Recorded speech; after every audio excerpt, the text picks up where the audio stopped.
With a relaxing, laid-back, and welcoming vibe that makes it a magical place, Hilton Head Island is the scene of the APP Hilton Head Open, part of the USA Pickleball National Championship Series. Join us all weekend long as players compete for cash prizes and a golden ticket to the Margaritaville USA Pickleball National Championships. Brought to you by Superior Labs. Our supplements keep you at the top of your game. Superior Labs, never surrender. OS First, the official sock and compression bracing partner of USA Pickleball. Redefine comfort. eHealth Medicare, find coverage that makes you feel like a winner. Raya Eyewear, the official performance eyewear of USA Pickleball. Raya enhances your vision and protects your eyes. Head, bringing high performance gear to every athlete, professional and amateur. Onyx, we push the limits and you win. Pro XR, the grip technology that delivers optimum athletic performance. LSI, lighting solutions valued for their quality, reliability, and innovation. Vulcan, showcasing the most advanced technology and innovative style. And Hudef, showing respect for all players by making the best paddles.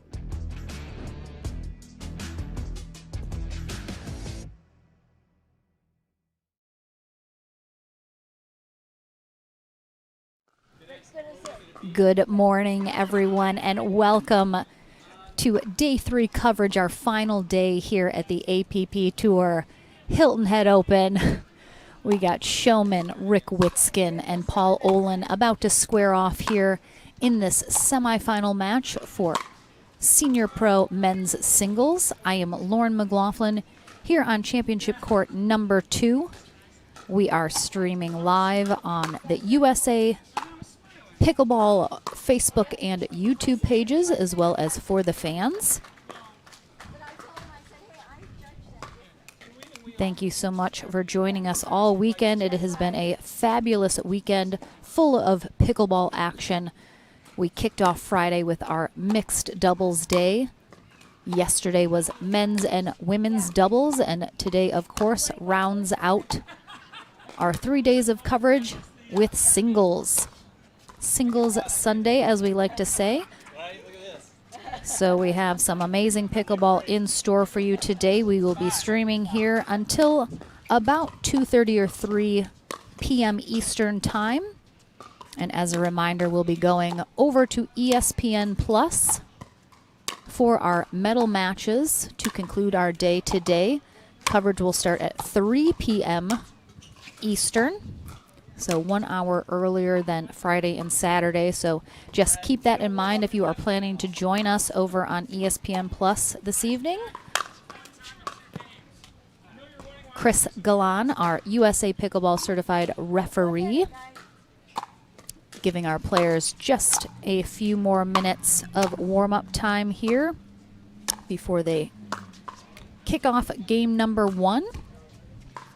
Again, this is a semifinal matchup. Paul Olin defeating Scott Fliegelman in their quarterfinal matchup, 11-7, 11-3, and Rick Witskin taking down Mircea Murariu in 3 games, 4-11, 11-9, 11-8. So eked out a big win there to get to the semifinal matchup. Our other semifinal matchup in this Senior Pro men's singles bracket will be Matthias Johansson taking on Scott Moore.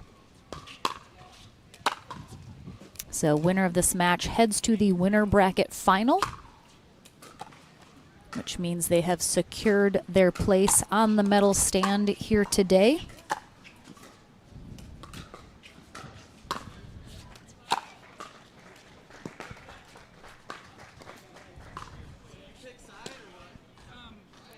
Beautiful, beautiful day here in Hilton Head Island, South Carolina. Temperatures dropped about 20 degrees overnight. So by far the best weather day of the weekend. Woke up this morning and it was in the 50s versus the high 70s. The humidity has broken. Not a cloud in the sky, but we're going to have a high of around 70 here today to conclude our weekend. So an absolutely pretty perfect weather day to conclude our tournament. Hopefully you have been able to watch all weekend long, catch some of the amazing action happening. Looks like Rick Witskin's going to be starting off on the near end of the court. He is our number 5 seeded player here for Senior Pro Men's Singles. He is in the red shirt and white hat. Oh, I thought that was going to be a distinction, but I just realized Paul Olin also with a red shirt and white hat, so that does not do any good. But we'll go. Rick Witskin has neon yellow shoes on. Paul Olin rocking some black kicks. So that is pretty much the only difference in their outfits today. Looks like they coordinated heavily before they decided to play today. I think they were just noticing the same thing. Someone in the crowd asked, did they call each other to coordinate? All right, looks like we're about to get started. This is a 2 out of 3 matchup. Okay. Game 1. Witskin will 0-0. start us off serving.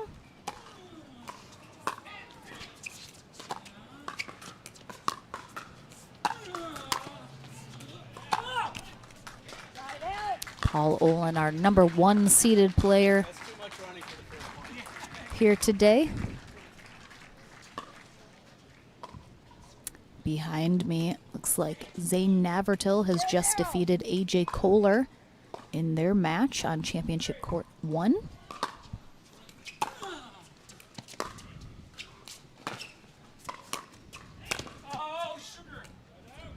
Boy.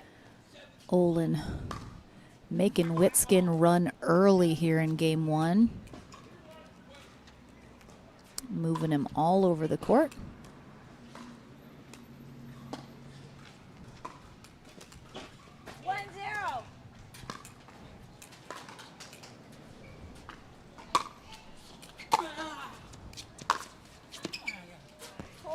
Beautiful passing shot there by Olin down that sideline.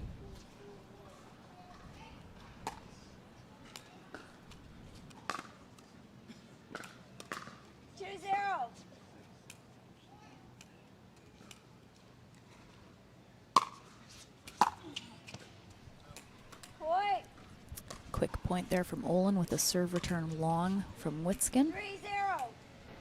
We do have quite a breeze here as well today.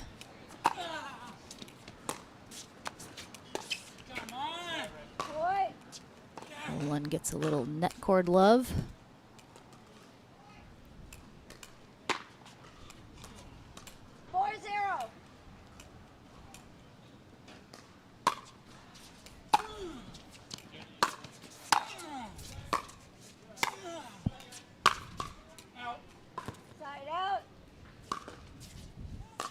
Welcome, Scott. Glad you got my message. Again, I am watching the comments on the YouTube stream, so if you guys have any input, anything going on, go ahead and pop on over to the YouTube stream on USA Pickleball, and I'll be happy to oblige if you have any questions or comments.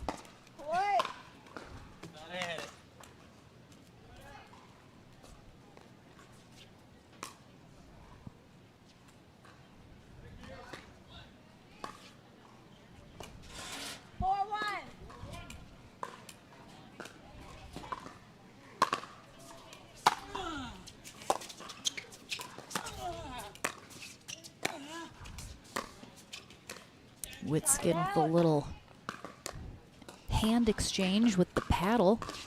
You'll see Witskin occasionally switch that paddle into his left hand to get certain shots.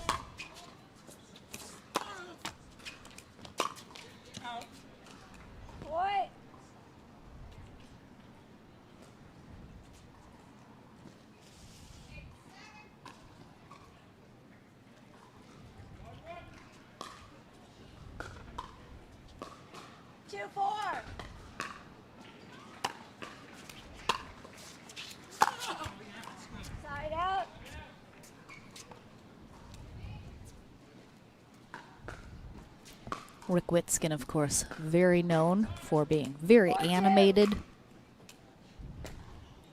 on the court when he's playing. Likes to add in some good theatrics into his game to make it nice and entertaining for us at home and in person watching. Good morning, Ian. 2-4.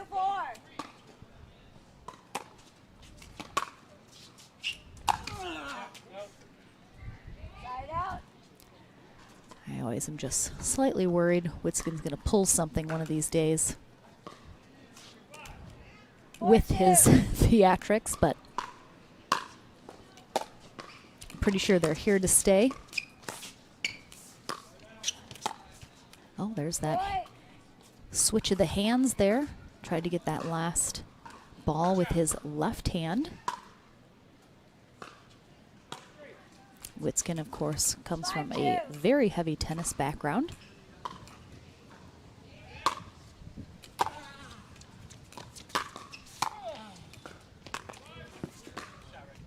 Side out.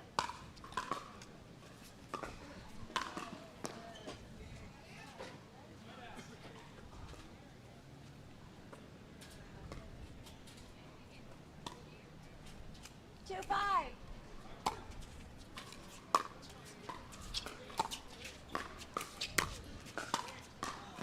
Side out. Beautiful shot there from Olin right in that back corner. Witskin hoping that was going out. Just kind of 5-2. stared that ball down, but unfortunately well in the court, and Olin still up 5-2 here in game number 1 of the semifinal matchup. Witskin has done a good job making some adjustments, though, after a quick couple points from Olin. He's done a good job slowing him down now and starting to chip away at that lead. Hi, John. Welcome to the stream.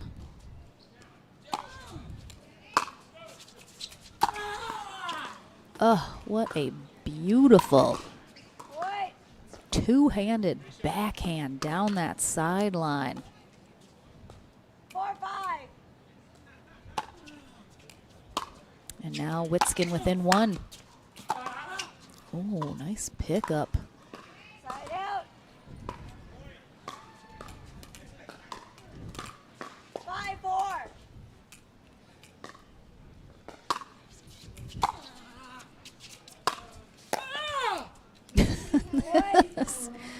I mean, Rick Witskin. I love it so much. Take a little of it. He's okay. 6-4. Oh, I can't stop.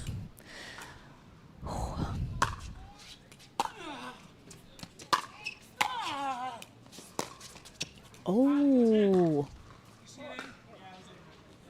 Point. Witskin actually super impressed as well. Olin with that flick right on that line. 7-4. What a recovery. Didn't really have that around the post, so he had to go up and over. Point. Nice deep return Timeout there says from ball by the Olin. Receiver scores 8-4. 1 minute.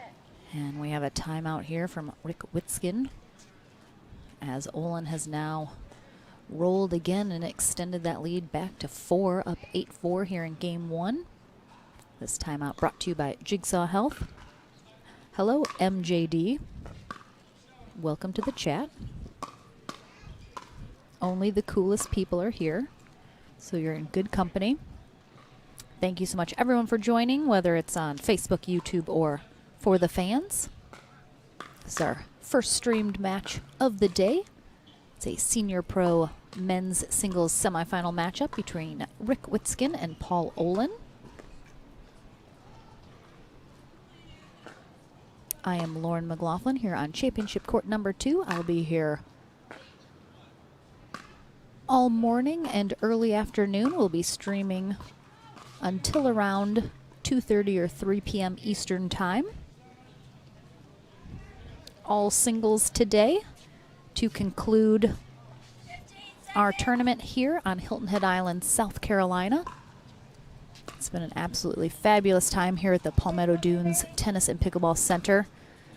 Such a great crowd, amazing volunteers, really great atmosphere, good weather, all around. Really great tournament. Everyone seems to be having an awesome time. Amazing vendors here as well. Howdy, Paul. All right, back into the action, and Olin continues his role here. We did have a ball rolling down the side of the court, but it did not affect play at all, so Olin now 2 points away from taking game one here in this semifinal match. Oh, Witskin upset at the last second. He tried to let that ball go, realizing where he was on the court and that was going to go wide, but just couldn't pull his paddle out of the way. Ended up hitting it, so now we have a game point for our number one seed, Paul Olin.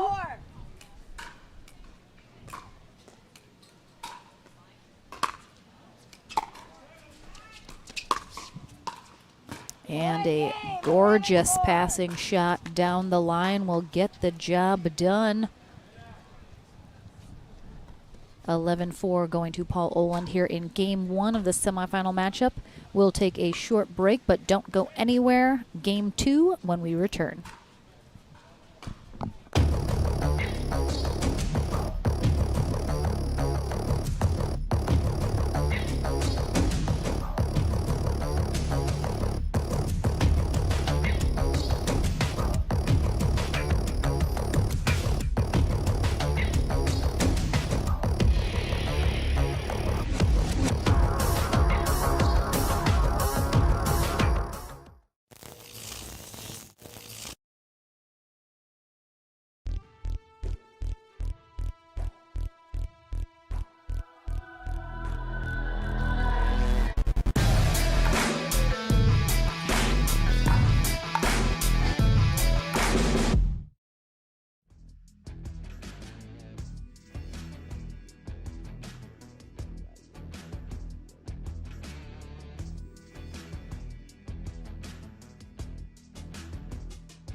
Welcome back. Game number two about to kick off here in this senior pro men's singles matchup. Paul Olin taking game one 11-4 over Rick Witskin. Olin will now serve on the near end here in game two. Witskin on the far end. And Witskin telling us in between games, this is his 17th match of the weekend on the third day, as he made it to the gold medal rounds in his previous days. So match 17 is a lot of matches. He's still moving pretty good, playing well, so very impressive. 1-0. We'll see if he has enough gas left in the tank here to put up a fight here against Paul Olin.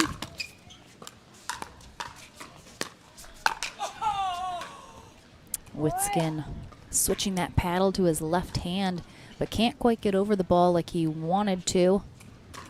Hits it a little too flat, sends it sailing. Quick 2-0 lead here for Paul Olin.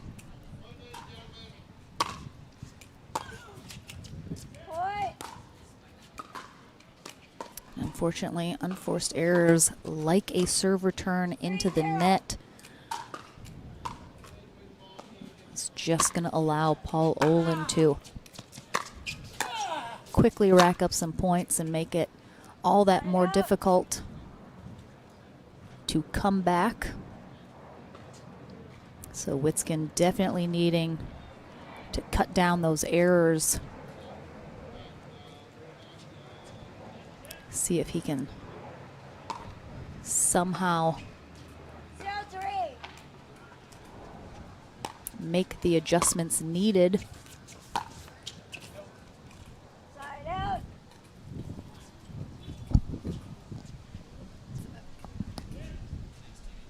You got 3. That ball rolling into the booth and into my bag. I had to give it back, though. I couldn't take it as a souvenir. It's not like a foul ball. Oh, no. Witskin does his best to stay out of the kitchen, but unfortunately, just a little too much momentum. Wasn't able to hold it, and he 4-0. goes falling in.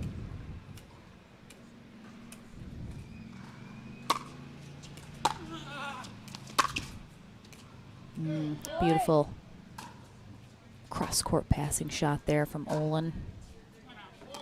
Timeout's been called by the receiver. Score is 5-0. 1 minute. We have a timeout here called from Rick Witskin, trailing 5-0 here in Game 2 of the semifinal matchup. And Paul Olin certainly playing very fresh, very confidently, so it seems like he has a bit more energy right now than Witskin.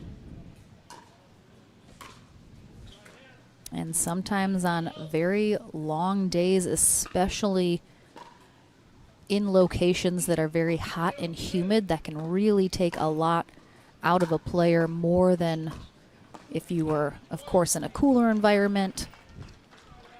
Not as much drain on your body. So certainly after 2 long, hot days, Rick Witskin is perhaps feeling the fatigue setting in here in day 3.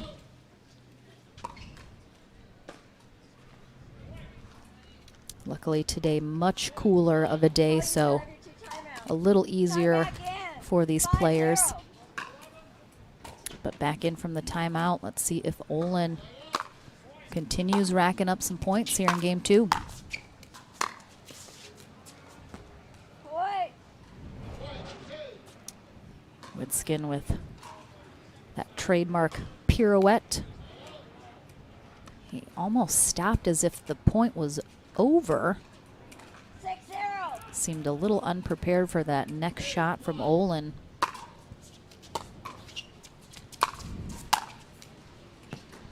Side All out. right.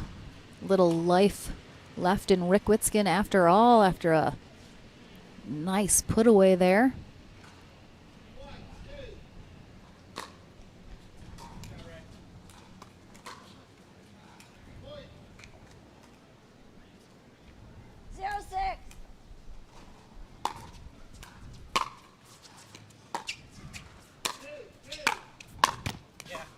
Boy.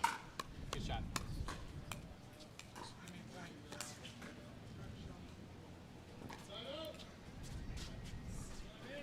1-6.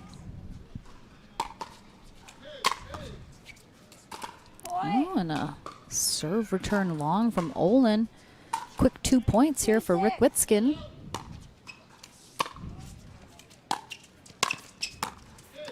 Football.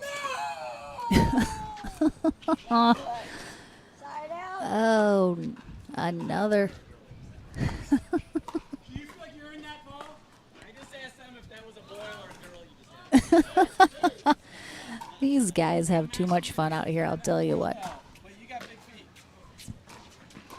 That was a good shot. Fortunately, again, Witskin, a little too much momentum right at that kitchen line. And with a hop on that kitchen line, Chris Galan, our referee, with his second foot fault of the match. Nice return there from Witskin, though. Keeping Olin as far back as he can, and a big side out again.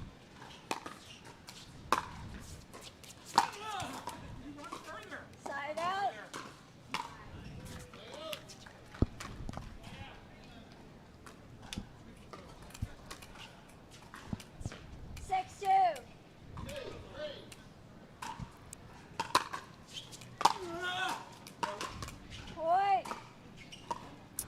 Witskin with that serve return just wide, and Olin pulling away here in game 2. 7-2.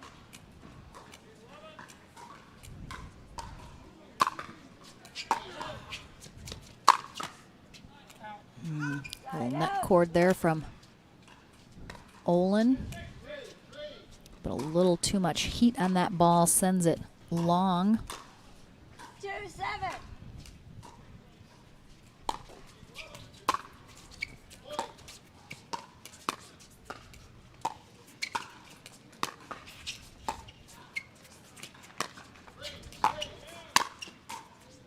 Nice job by Olin reading Witskin after that last shot. Caught him going back middle and went to that sideline instead.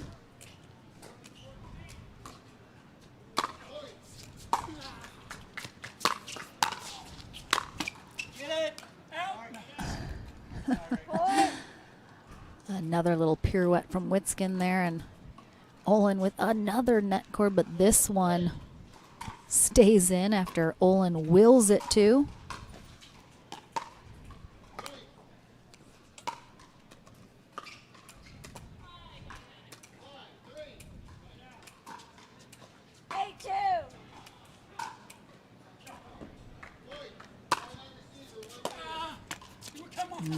Little miss hit there, it sounded like, on that return from Witskin into the net, and now Olin just 2 points away from a date 9-2. to the winner bracket final.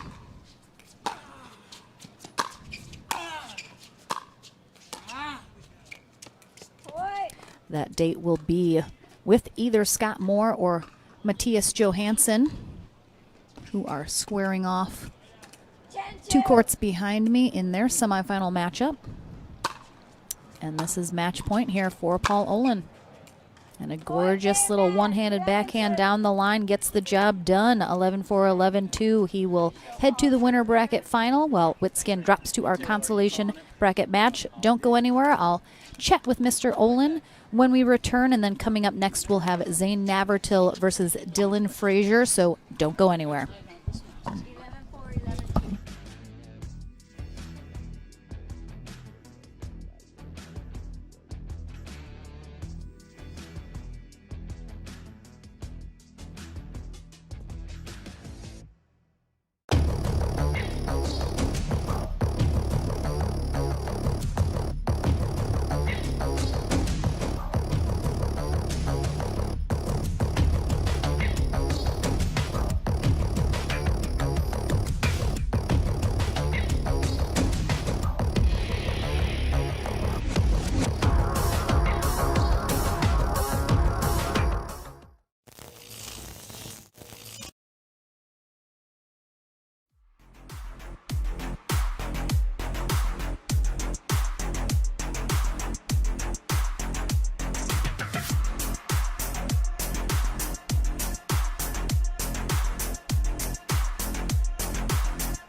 At Coulter Homes, the rules are simple. Grab your paddle and always dink in the kitchen. Remember where you are. Coulter Homes is the home of pickling. Smash and poach on dedicated courts in resort-style and active adult new home communities across the Southeast, including PGA Village Verano and Port St. Lucie, home of the World Pickleball Open. Learn more at coulterpickleball.com.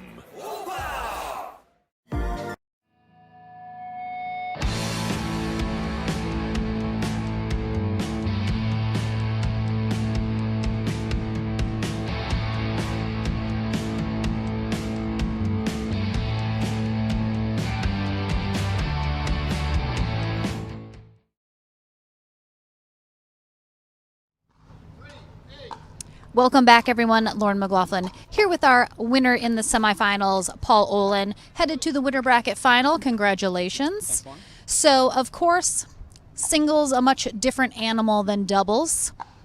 How does your strategy kind of change as you kind of switch your mindset from doubles into singles, what's kind of your style of singles play that you like to play? You know, I've learned a ton from doubles, and I've transferred a lot of it to singles, and it's just, I totally believe in doubles as a game of percentages. So cutting down on mistakes and not leaving balls up for your opponent. And the same applies to singles.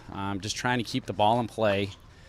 You can't always hit a perfect shot, and when you're not able to hit that good shot, just keep it back in play and hope for the next one. So just trying to be more consistent is what I try to do in singles, and that's a direct transfer from doubles. Excellent. Well, you got the job done. Of course, Rick Witskin, a bit of a unique character. He has a unique flair on the court. Of course, other players as well. When you're playing an opponent like a Rick Witskin, who's kind of a little unpredictable, a little flash out there, does that get in your head at all? Do you just kind of have to stay extra calm against a player that's a little more emotional, a little more animated?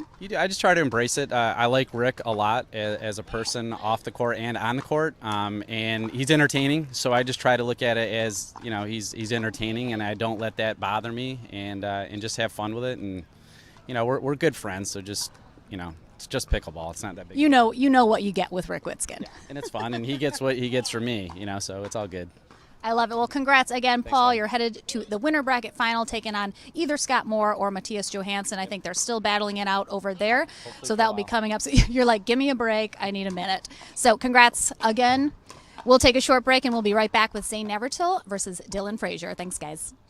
My favorite paddle is the V520. It's more of a control paddle, which is great for my game because I'm certainly known as more of a defensive player, but it's still great for hitting a hard serve and drive the ball well from the transition area and from the kitchen. Go ahead and drive it at me. I'm ready to block it into the kitchen. I can roll it or I can slice it. Either way, I feel like it's gonna go in. With the soft feel of the paddle, I can dink all day. So go ahead and try to out-dink me.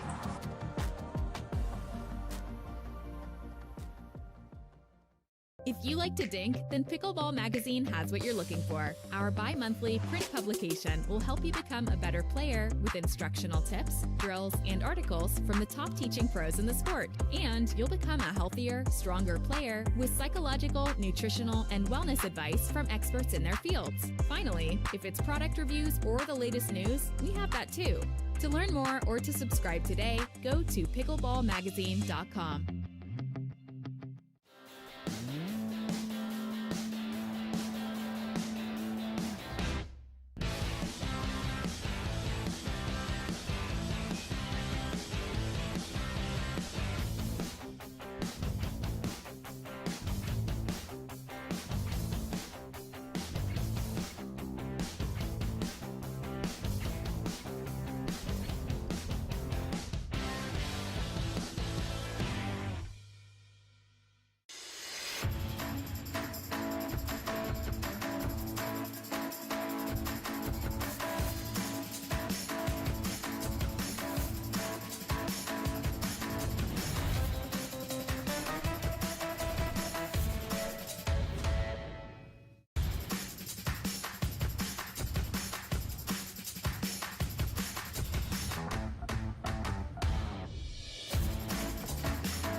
New People Pickleball.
It's hard to believe there's a place you can go and enjoy all of this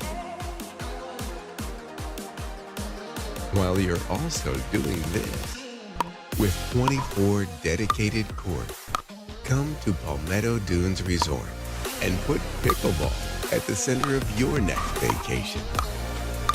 Find vacation packages at palmettodunes.com.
That was one of my best. Yeah. No wonder they want to get rid of this. Is that your weapon of choice? The self-kirk over there?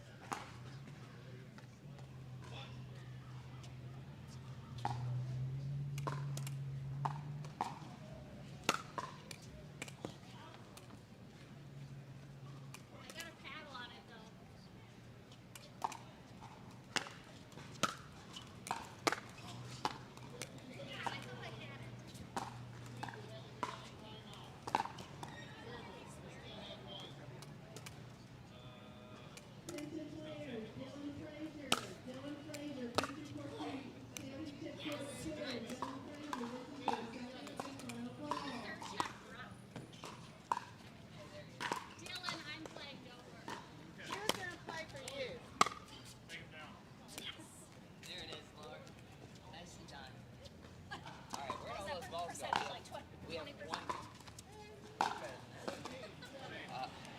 Thank you.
Welcome back, everyone. I'm back from my amazing trying to return the Zane Navratil serve. I think you guys saw possibly a couple of them. I did not like it. Goodness gracious. So we have coming up next a semifinal matchup here in our men's pro singles division. We have Zane Navratil, our number 1 seed, taking on number 5 seed Dylan Frazier. Lauren McLaughlin here courtside with you all day. We'll be streaming until around 2:30 or 3 p.m. Eastern Time, and then we will be heading over to ESPN Plus at 3 p.m. Eastern Time today for our medal matches, as we have been doing all weekend. So just keep that in mind as our day winds down. Paul, you have no idea. I mean, people see how hard that serve is to return for pros and things. That was, I have no words. Granted, I am nowhere near a pro level, but if any one of you is ever at a tournament with Zane and or Morgan Evans, legitimately ask them if they, if they look like they're not busy and they have a break or are just warming up, just be like, hey, can I try and return like 2 of your serves? It will be unbelievable. Hello, Kat. Yes, we do have women's singles as well. We had one playing earlier on our championship court 1. We will definitely have another one, I'm sure. Usually they're shown a little less because the women's singles bracket usually pretty small compared to the men's bracket, so they just don't play as many matches. But they are definitely playing, and we will for sure be having them at some point. I'm not sure where exactly in the bracket they are at right now.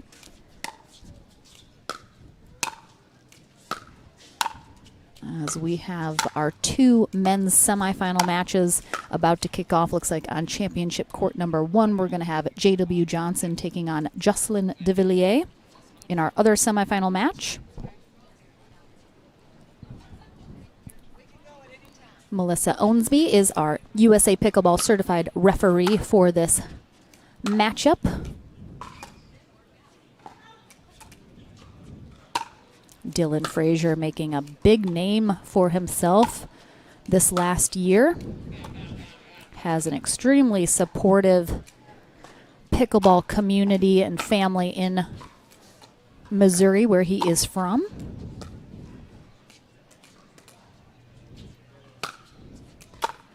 Zane Navertil in the Milwaukee area of Wisconsin. Does a lot of traveling, though, all over the country, doing clinics.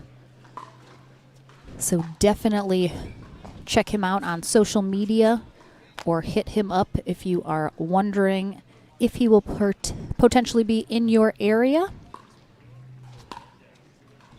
for any clinics.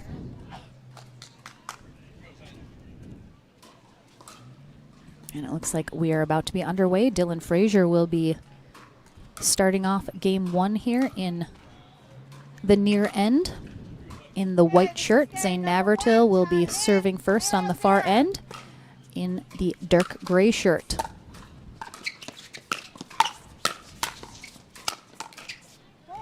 And the Navertil serve right off the bat. A little difficult for Frazier to return, but gets it over. Then a quick hands battle ensues. Navertil on the board first. And after just attempting to return some of the Navertil serves, I have a brand new respect and appreciation for these pros returning the serve. If you watch the replay and I'm not telling the truth, I'll let you do 10 bucks a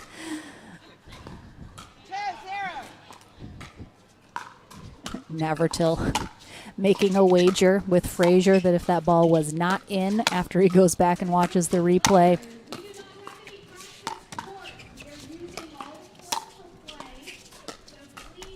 Oh, Frazier picks it up. Oh my goodness. Wow. Wow, what a fabulous rally, and the athleticism of both of these gentlemen is just so impressive, especially getting to watch it up close and personal.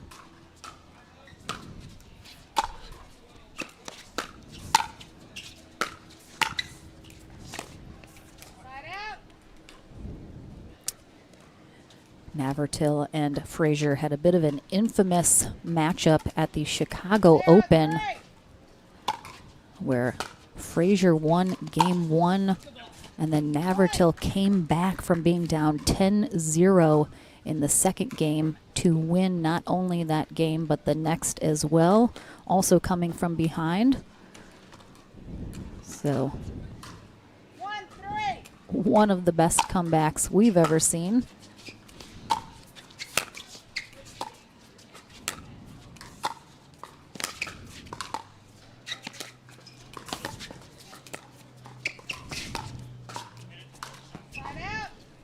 Frazier looking pretty hungry right now, though, for that win. Playing very aggressively, really getting in there, trying to move Navratil around the court. Both of these guys so quick.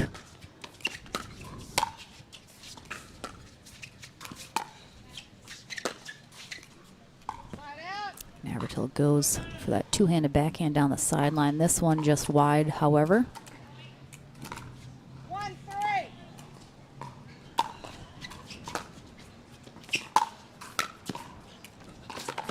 Oh, good effort from Frazier, but Navratil, too much of an angle on that shot, just out of Frazier's reach.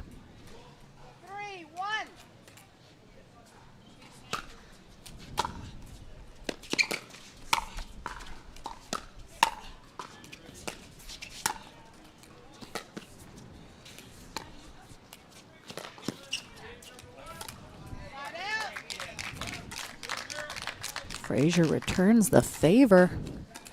That ball also just out of Navratil's reach. Puts a paddle on it, but not very effectively.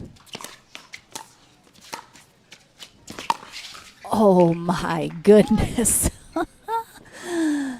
Dylan Frazier smoking this ATP right past Melissa. Absolutely beautifully done.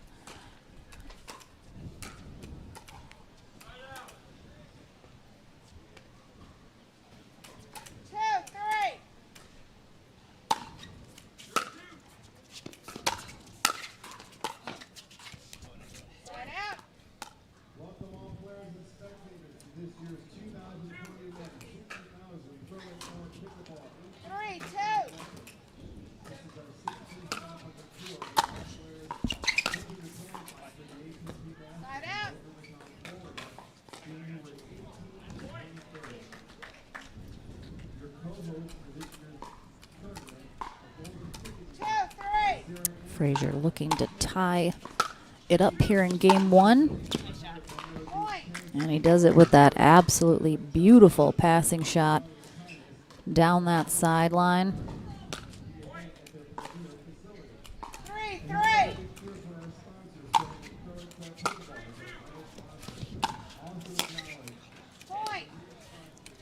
Nice drop there from Frazier. Navratil tries to cut it with his backhand to leave it short.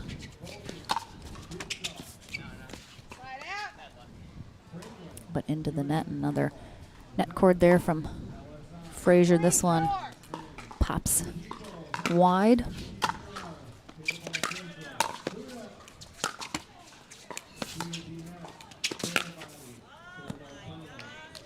And Navratil with his own beautiful shot after Frazier gets that net court with such a beautiful angle, but Navratil on it uses his quickness to get over there.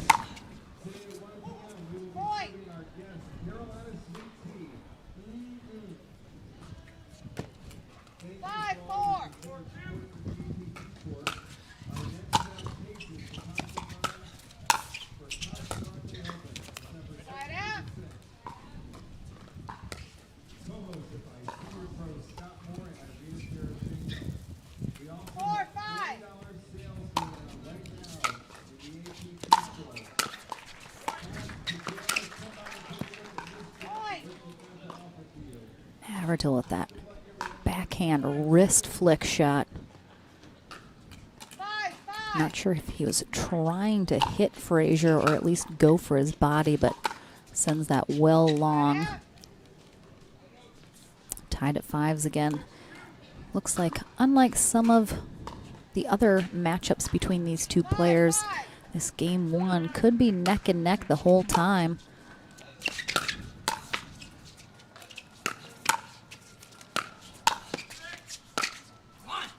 Oh, such great hands from Frazier. Navratil stays in that backcourt, just kind of rips drives. Finally gets one past Frazier. Gives him back that 1-point lead. Oh, the first serve that Frazier has not been able to return here. 7-5.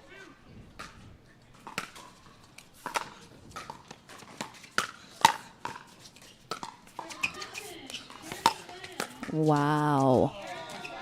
A lot of net cords this game 1 so far. Dropping right over that net, and that one lands right on the line, but it kind of gives Frazier that perfect opportunity with that ATP to do really whatever he wants with it, and he gives it a really nice hard angled shot. Navratil not able to defend that.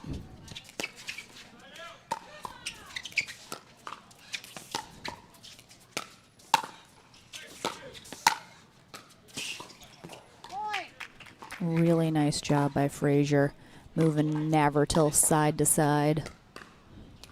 Really working those angles. 6-7.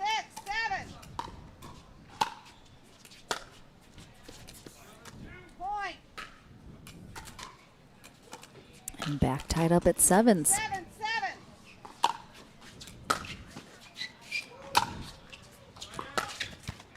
Point.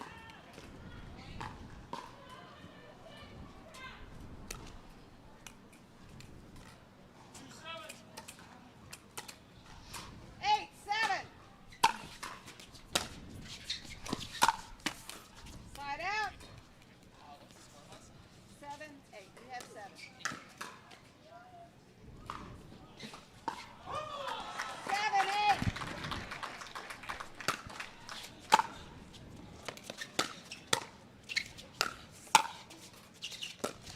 Point. Really nice two-handed kind of hook shot there from Navratil. Really takes such a perfectly placed shot to get it past Frazier. He just has such quick hands. Point.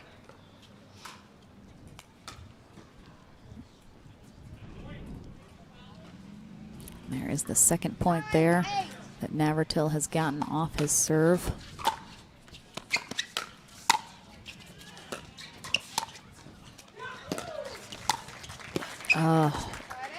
Frazier just so tuned in right now to where he wants to go with that ball. The score is neck and neck, but Frazier just seems so calculated with where he's going.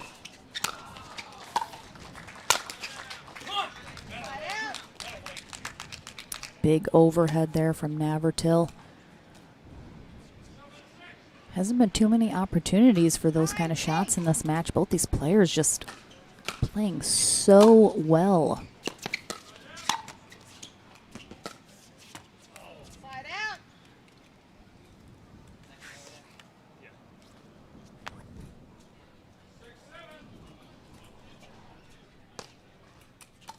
Eight, 9.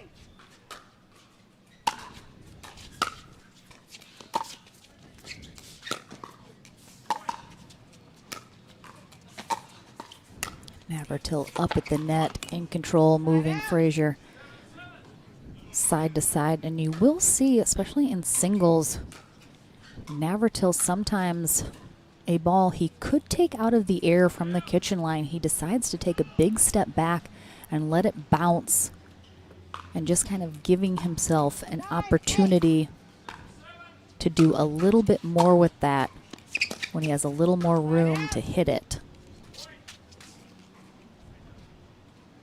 Ball takes a funky bounce there on Navratil. 8, 9.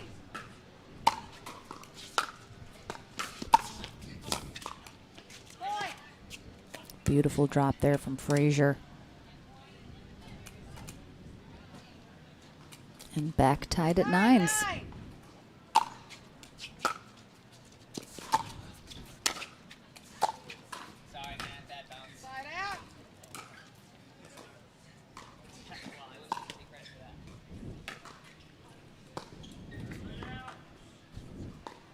Now Frazier on the returning end of a bit of a weird bounce.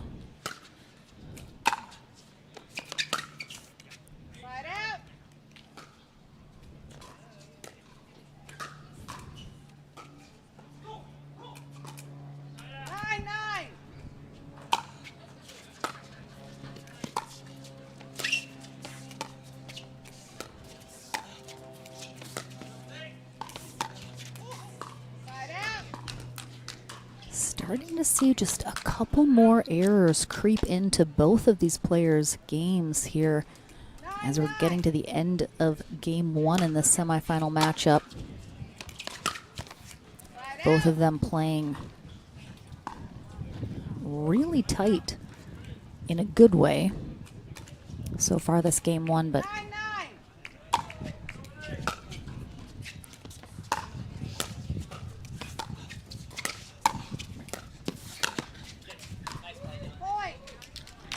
great job from Dylan Frazier. Again, such quick hands. Just getting to balls you don't even think are possible. And again, after these two players being neck and neck, Frazier finds himself with his first game point here in game one.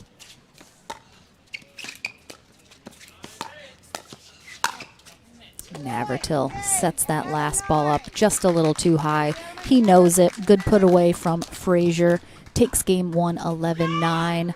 Don't go anywhere. We'll take a short break and another very exciting game two in this semifinal matchup coming next.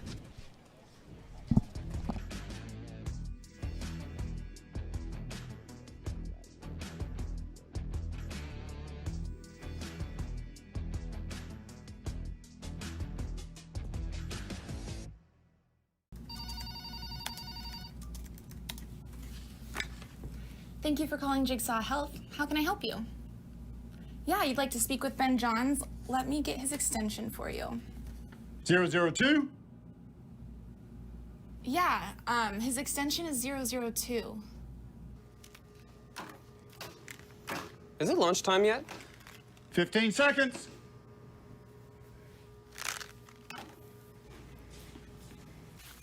That was delicious. I'm getting more. Second serving.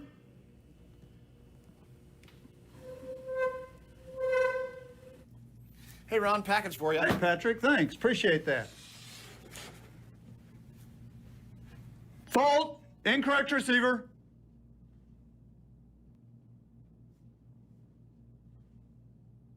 Foot fault. Right foot. He's going to be a blast at the Christmas party.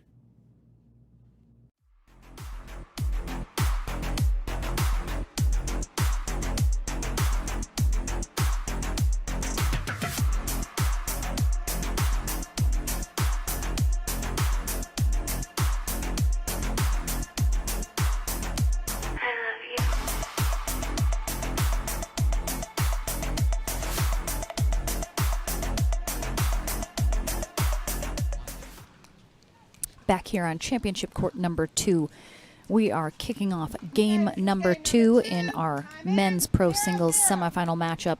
Dylan Frazier on the far end serving to Zane Navratil on the near end. Oh, and a big hands battle right out of the gate here in game 2. Very, very close. Game 1, Frazier eking out a win, 11-9.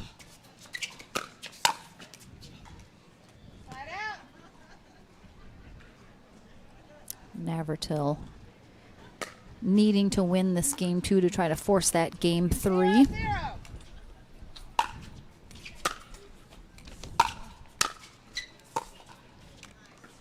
Winner of this match heads to the winner bracket final. Well, they will take on either Jocelyn DeVilliers or J.W. Johnson. That matchup is going on championship court number 1 right now.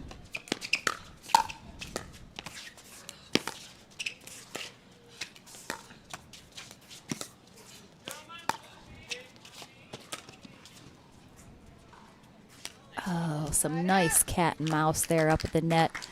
Both these players just so athletic, so quick, able to do that cat and mouse.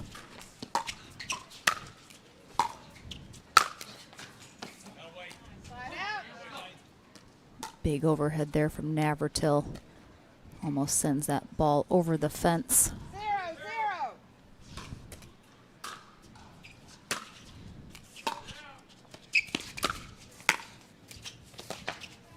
Side out. I think Navratil definitely thought that ball was coming faster than it was. Frazier doing a great job taking something off of it.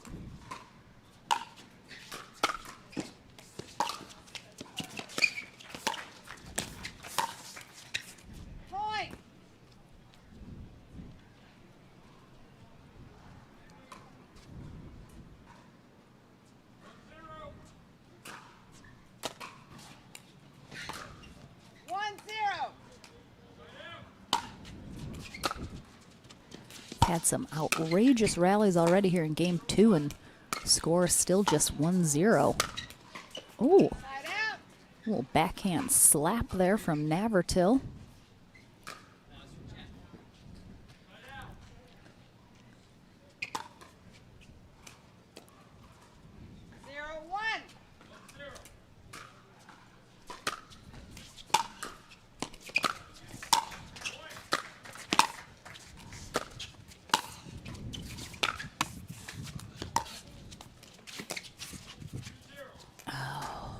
So many net courts this match so far. Navratil doing a good job of getting there. And Frazier just placing the ball so well. It looks like that return from Navratil might have been a little long from where I'm sitting on the opposite side of the court, but Frazier plays it. And Navratil gets the serve back.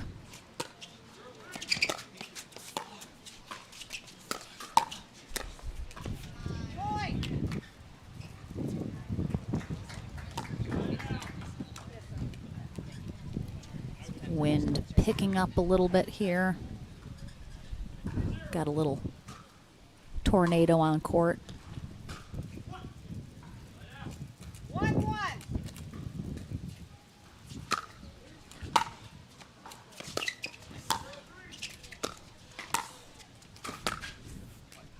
Side out.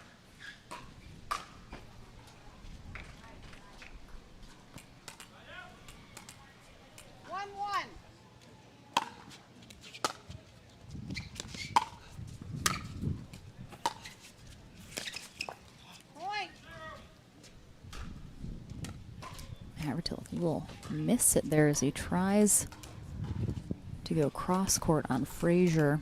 2-1. You have to be watching the wind factor as well now that it's picking up.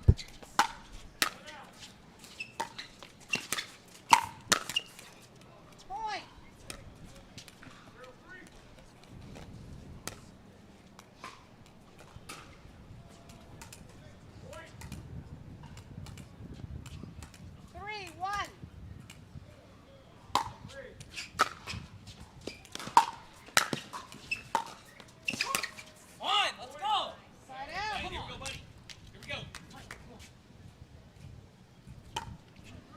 Navratil trying to fire himself up, telling himself to fight here in game 2.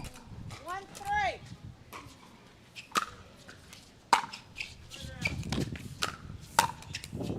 Point. An unusual error there from Frazier as he puts that ball down into the net.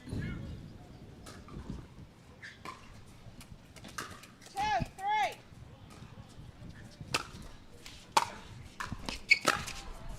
Oh, that was beautiful. B-E-A beautiful, as the kids say. Or just me. 3-3. Navratil loves that two-handed backhand right down that sideline. Point. Of course, played tennis at University of Wisconsin Whitewater all 4 years. 4-3. Frazier, one of the few players who does not come from a racket background.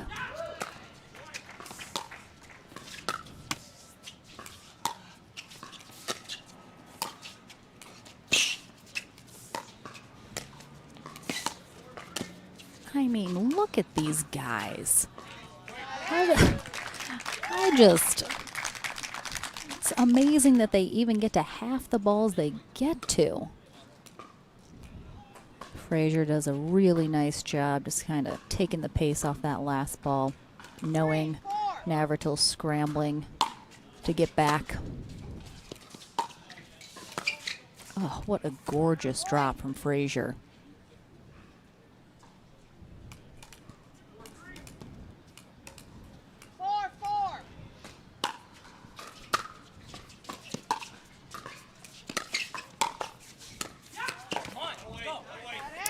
There's that time when you see Navratil, instead of taking that ball out of the air, takes a step back, gives himself a little more in the options department on what to do with that ball, and it set him up for those next two shots.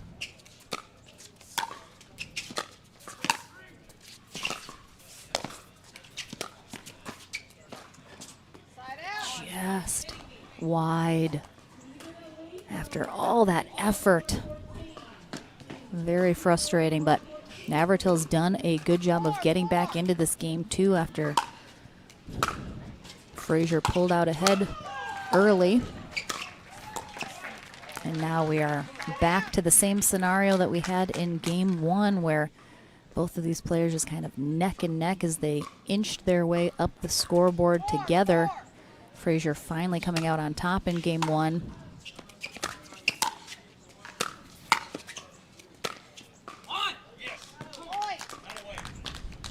Two-handed cross-court backhand there from Navratil, painting that sideline.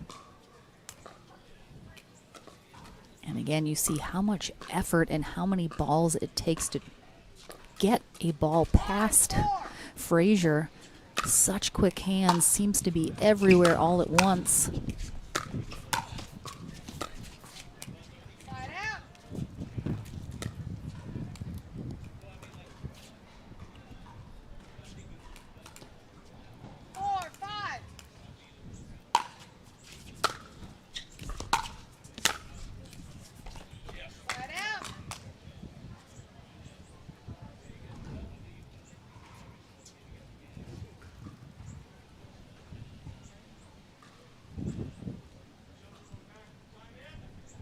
Lucy, you know, I'm not positive what sports Frazier has previously played. I know it has not been racket sports, so if there's any Dylan Frazier superfans in the chat on YouTube, let us know if you know what sports Frazier has played.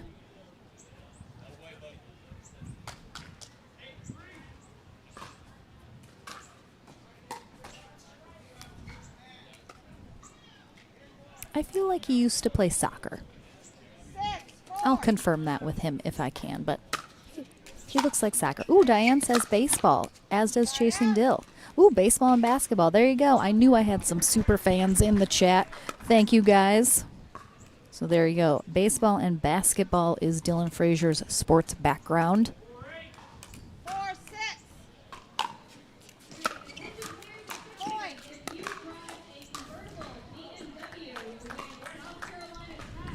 Frazier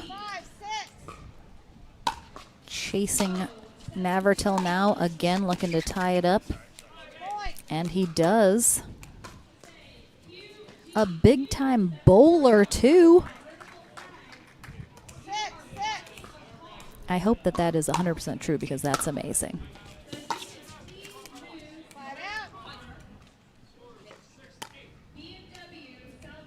Oh, Kevin. Ruining my dreams. I don't know, maybe he bowls. Who knows? It's a good time. All right, tied up here at 6 once again. I expect this game to follow this same pattern of somebody getting a point or two and then the other tying it up. Might come down once again to that last 1 or 2 points.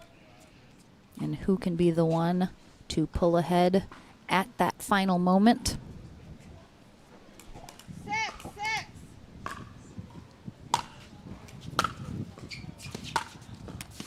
Again, Navratil has to win this game 2 to force that game 3. Otherwise, Dylan Frazier is heading to the winner bracket final.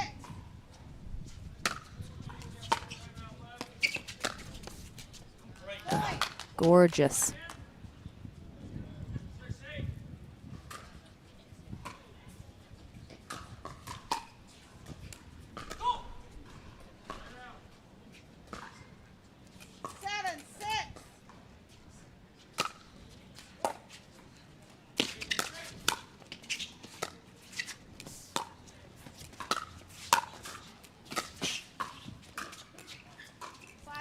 Really nice eye from Dylan Frazier. He looked like he was going to hit that overhead, but then pulled off it, letting that go wide after a big scramble from Navratil. Oh, really nice job. Navratil catches Frazier, kind of crashing the net in the middle. Goes down that sideline behind him and regains that 1 point lead.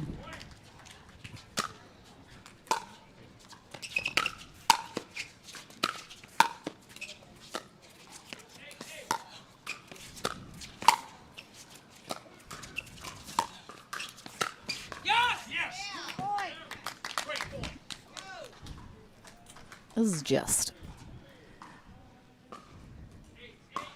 These are some of the longest rallies that you will see in singles between these two players. They just get everything back.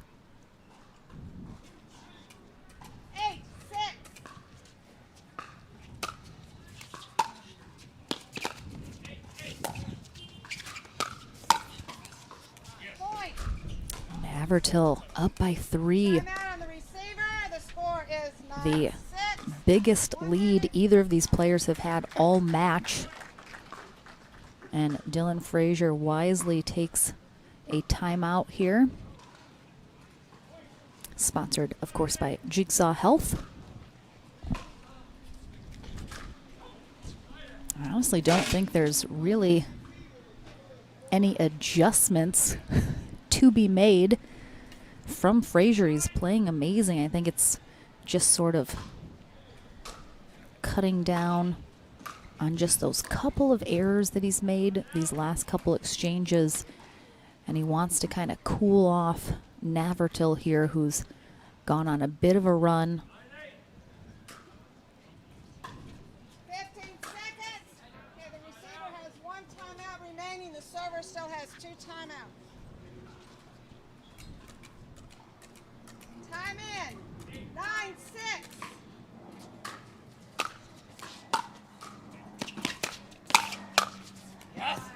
Ooh, another quick hands battle there. There's one of the only very short rallies we've seen this match. And Navratil has himself a game point here in game 2 to try and force that game 3.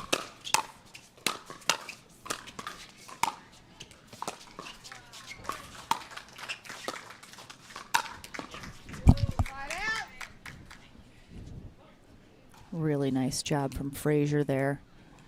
Putting a huge angle on that last shot, making sure Navratil can't get it back because he was getting them back previously.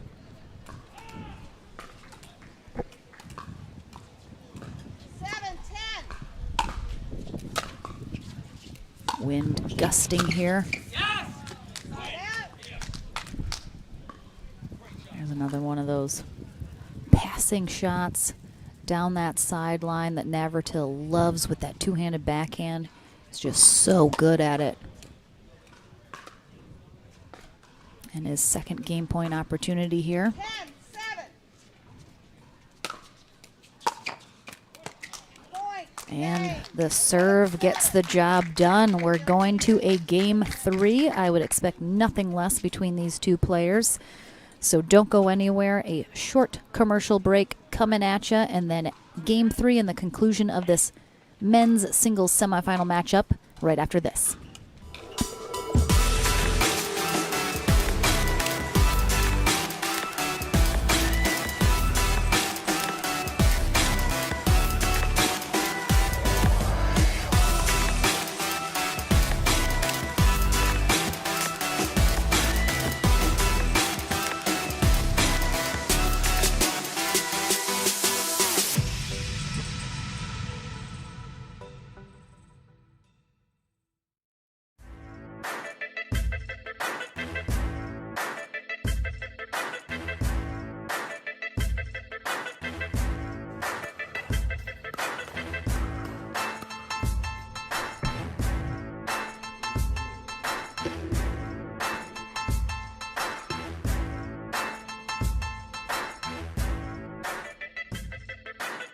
New People Pickleball. Welcome back, everyone. A very exciting game 3 coming at you right now in this men's pro singles semifinal match. Zane Navratil will start game 3 on the far end. Serving, Dylan Frazier will receive on the near end. Our players will switch ends at 6. And amazingly enough, our other semifinal match is just about to kick off its 3rd game as well on Championship Court 1. Essentially a mirroring game going on over there. Very similar scores. Jocelyn DeVilliers and J.W. Johnson splitting games 1 and 2. Winner of that will face the winner of this matchup.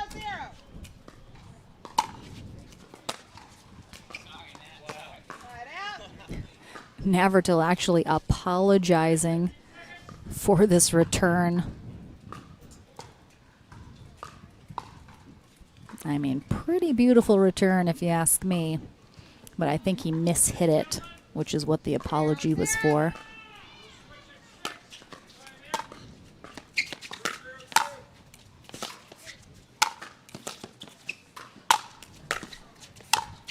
Wow, nice D from Navratil on a couple of those balls from Frazier. 0-0.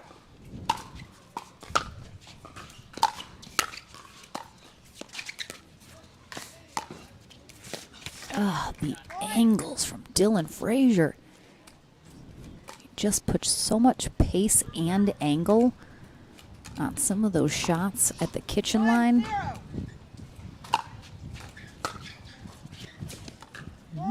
A long serve return there from Navratil.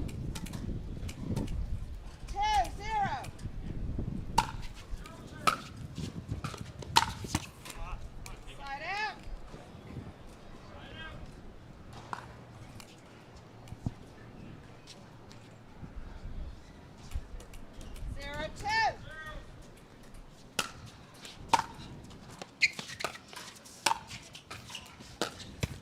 Side out.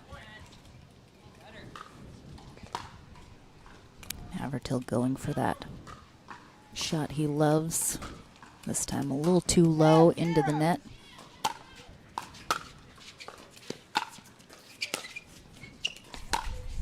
Oh my goodness, the deception.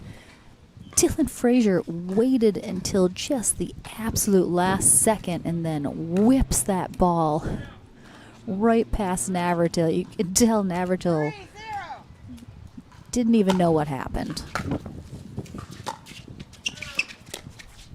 Oh, Navratil throws up a lob into the wind that gets held up, but actually stays in this rally. Point. Move your feet.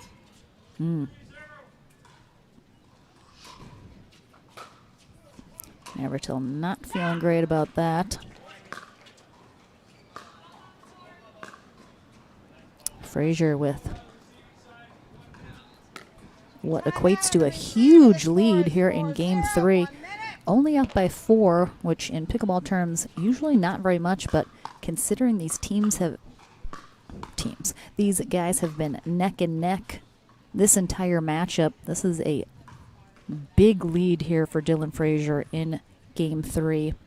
Navratil takes a timeout as he is visibly frustrated with the way he's playing at the beginning of this Game 3.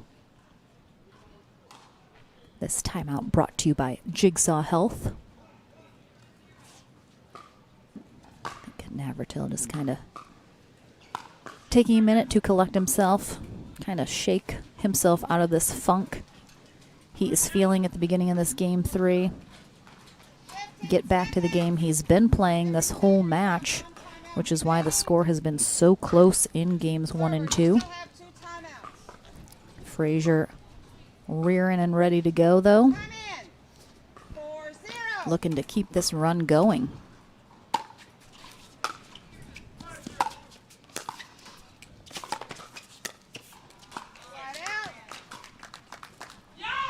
Good scramble there from Frazier, but Navratil pulls him off the court, and then an easy put away on that next shot with a lot of court open to work with.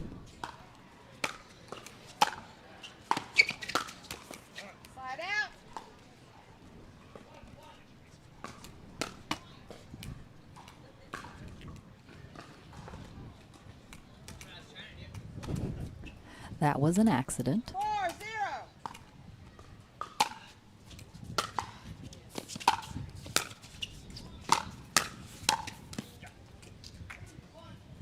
Nice attack out of the air there from Dylan Frazier, not letting it drop. Goes on the offense.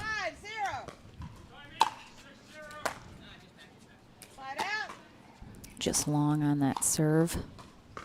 Navratil looking to get on the board, and he's got to do it quickly here in Game 3.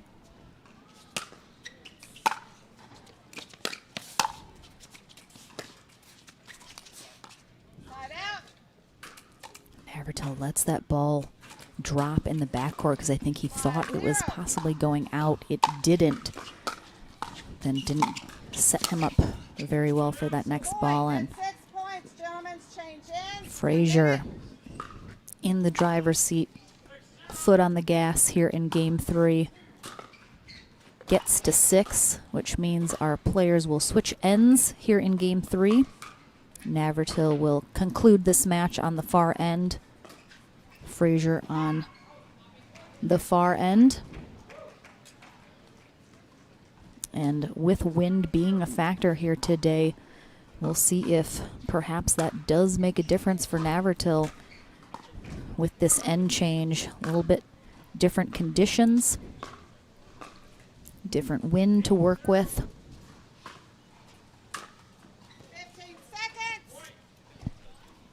It looks like De Villiers is up 9-0 in their third game in their semifinal match. So looks like both these Game 3s, one player is kind of running away with it.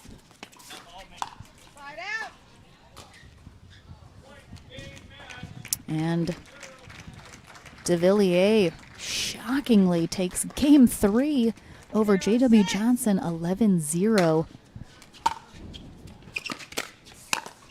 Would not have expected that, but it happens. Bonjour, Dennis. All right, Navratil on the board here.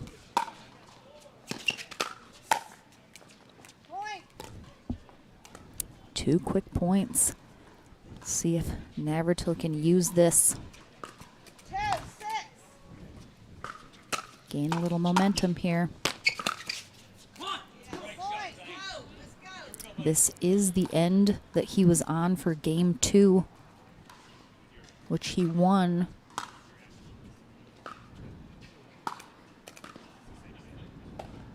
So let's see if perhaps it is this end, maybe, that is favorable. Timeout on the receiver. The score is 4-6. And Frazier takes his first time out here in Game 3 after Navratil comes roaring back now, trailing by just 2, and he'll have the serve still coming back from this timeout. Brought to you by Jigsaw Health.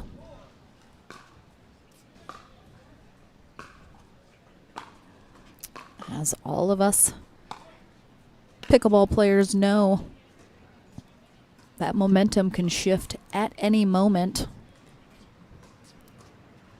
During a game, the next game, doesn't matter what has happened previously. A player can just get hot all of a sudden, go on a run, and you can see Navratil, he's feeling good.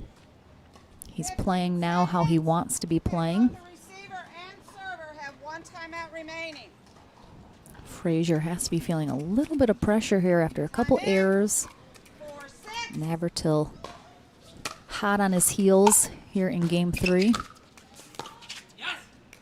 And he keeps it going.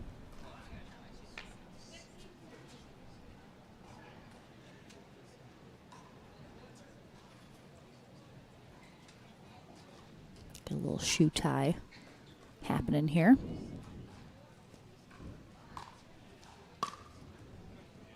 Those are looking like some pretty fresh kicks there from Wilson. Navratil's rocking. They look very white still, so I imagine they are straight out of the box, perhaps. Nice recovery from Frazier on that net cord. Oh my gosh, but Navratil.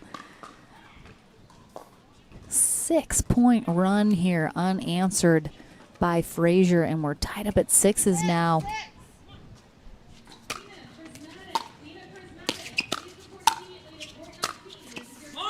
Oh, that shot on this end from Navratil has been what has made the difference.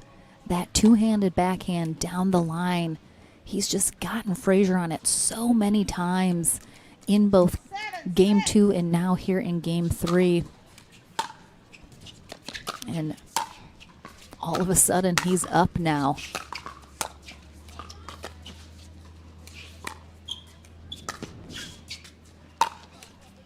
Oh my gosh, the effort from Navratil. Oh, wow. I mean, Frazier has got to be just thinking to himself, is this guy for real? How many amazing shots do I have to get before it doesn't come back? He does finally get one with a great angle.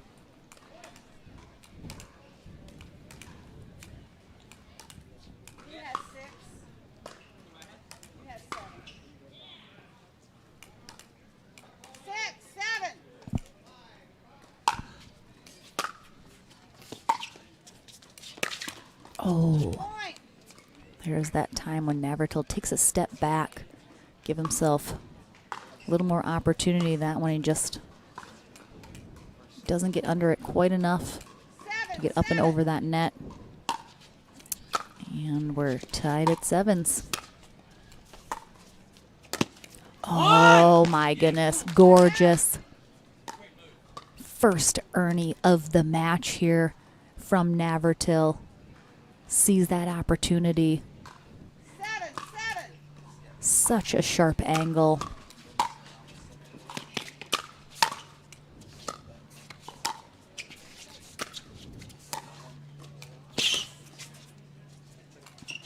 Wow, great job from Navratil. Really had nothing left to do with that ball after he had to sprint up to that kitchen line to get that drop from Frazier. Pops up a lob.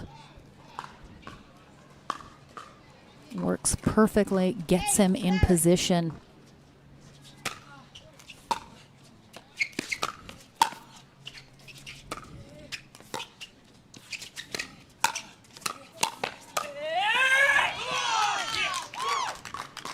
Navratil fired up here after another little hands battle at the net.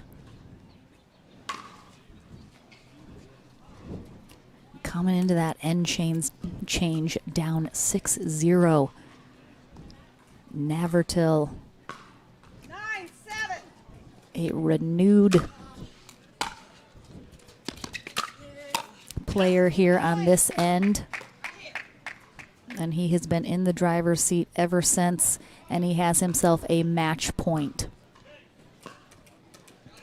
10-7.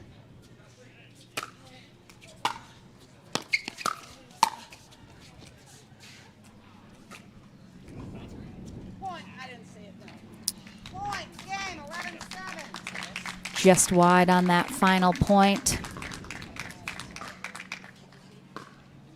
Navratil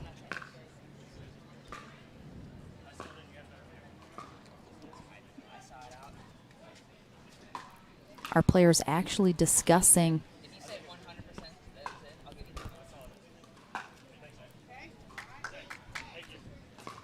all right, that is what you call good sportsmanship right there. Navratil and Frazier actually discussing that ball. Frazier saw it in, Navratil saw it out, but gives Frazier the benefit of the doubt and plays on.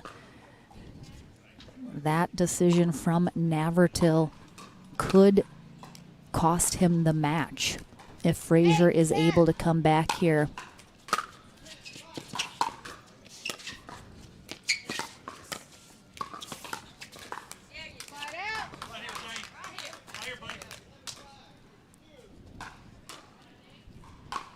All right, another match point opportunity here. 10-8.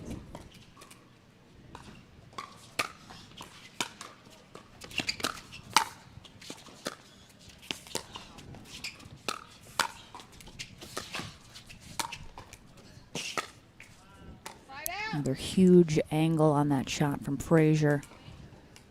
Seems to be his go-to strategy when he can get that shot to really put that ball away. Navratil tries to mix it up a little. It's probably not the best time to do it. Frazier now within one. Navratil could lose his match point. He barely holds on, up by just one here. This is going to be an absolutely massive opportunity here. Third match point for Navratil.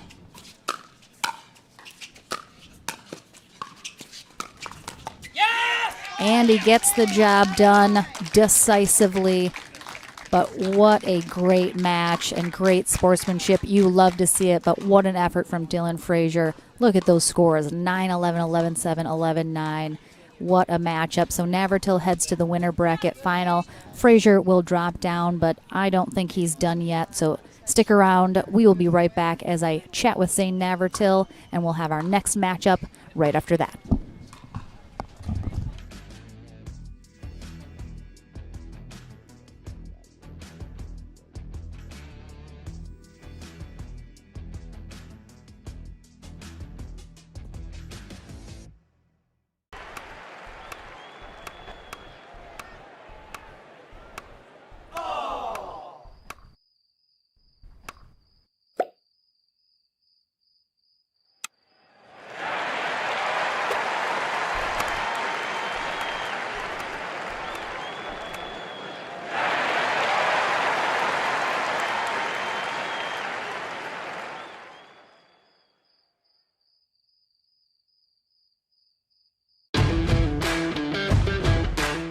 I'm Ben Johns, and I'm here to tell you why the pros prefer the Franklin X40 Pickleball.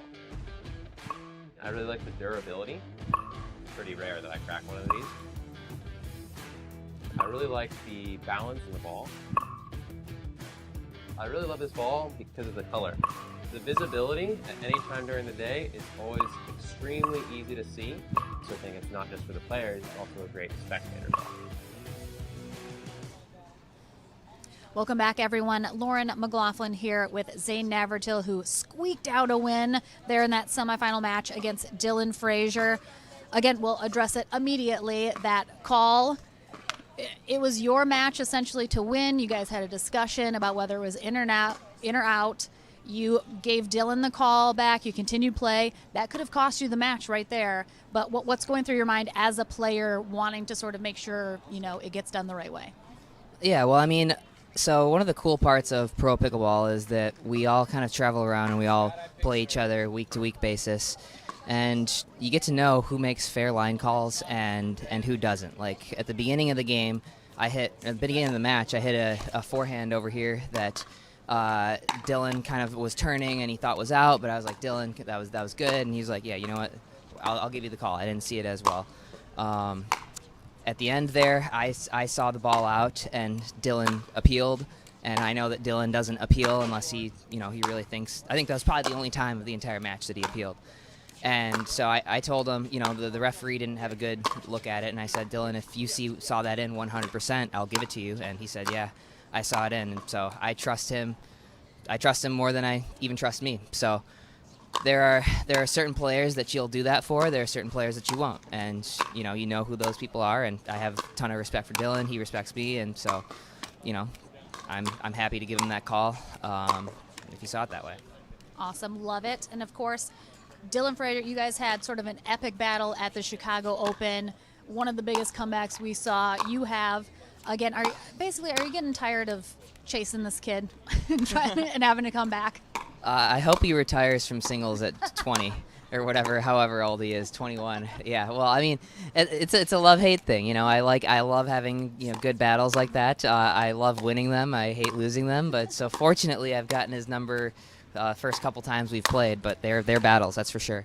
And you guys, I was saying, you guys have some of the longest rallies that I see in singles. You both have just such quick hands. Do you think that's the same? That these are some of the longer ones you have playing against a player like Dylan with just amazing hands? Yeah, definitely. So I mean, he covers the court really well. So when somebody's covering the court really well, it's difficult to just go for outright passes. It's a 2, 3, 4 ball passing shot. So I don't quite go for as much on the passes, which leads to longer points, and he's just super consistent and content to kind of grind it out in that pattern. So yeah, definitely some long points. He loves the cat and mouse. I don't. I love hitting passing shots. He doesn't. So it's an interesting kind of duel of styles. But you got the job done. You are headed to take on Jocelyn de Villiers in the winter bracket final. So good luck. Congrats again. You grinded it out. We love to see it. Great sportsmanship. So don't go anywhere, guys. Zane Navratil heads to the winter bracket final, and we have another senior men's singles match. It's a long weekend, Zane. A lot happens. Get it together. I'm so sorry. Don't go anywhere. We'll be right back. With a relaxing, laid-back, and welcoming vibe that makes it a magical place, Hilton Head Island is the scene of the APP Hilton Head Open, part of the USA Pickleball National Championship Series. Join us all weekend long as players compete for cash prizes and a golden ticket to the Margaritaville USA Pickleball National Championships. Brought to you by Superior Labs. Our supplements keep you at the top of your game. Superior Labs. Never surrender. OS First, the official sock and compression bracing partner of USA Pickleball. Redefine comfort. eHealth Medicare. Find coverage that makes you feel like a winner. Raya Eyewear, the official performance eyewear of USA Pickleball. Raya enhances your vision and protects your eyes. Head, bringing high-performance gear to every athlete, professional and amateur. Onyx, we push the limits and you win. Pro XR, the grip technology that delivers optimum athletic performance. LSI, lighting solutions valued for their quality, reliability, and innovation. Vulcan, showcasing the most advanced technology and innovative style. And Hudef, showing respect for all players by making the best paddles.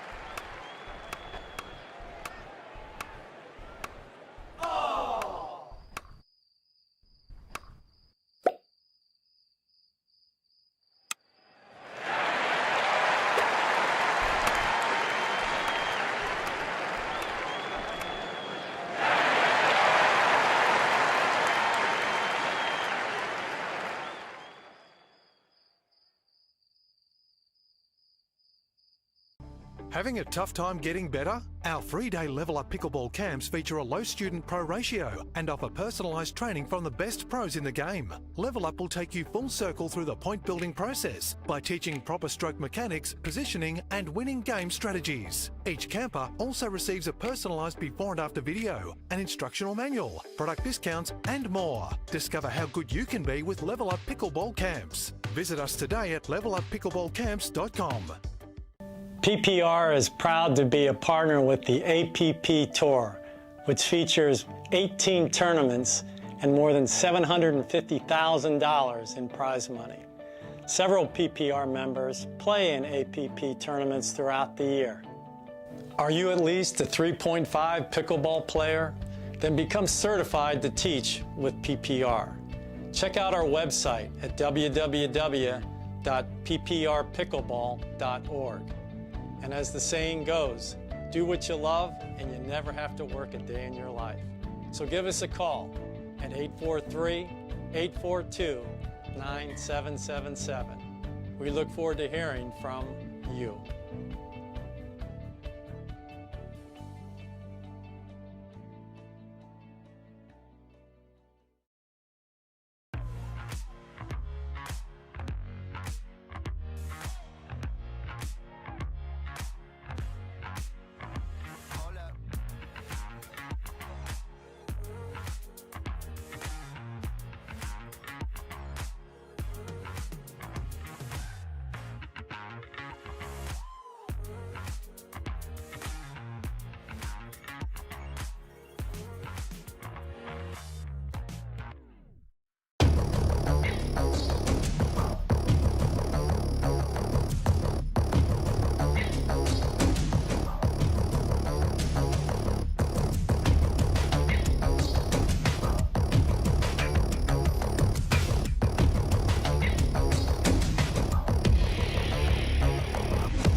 Go again, until you strike just right, until the ball sings, until the other guy blinks, until the court's clear, and the sun sets, until you see it in your sleep, and wake up swinging. Go again, till you can't miss, until you can't lose. Go again, and again. So this is one of my favorite paddle, the V530 Power. It's a great paddle. It's perfect for the transition when you're a tennis player.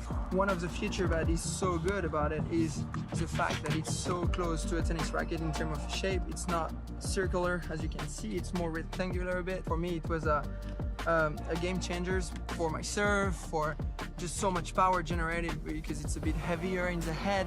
And then when I go to the net, I have a good balance here and I can be aggressive. It's so good as well for resets and for dinking, but mostly to put away the ball, you know, to create a lot of power, so it's just a perfect product.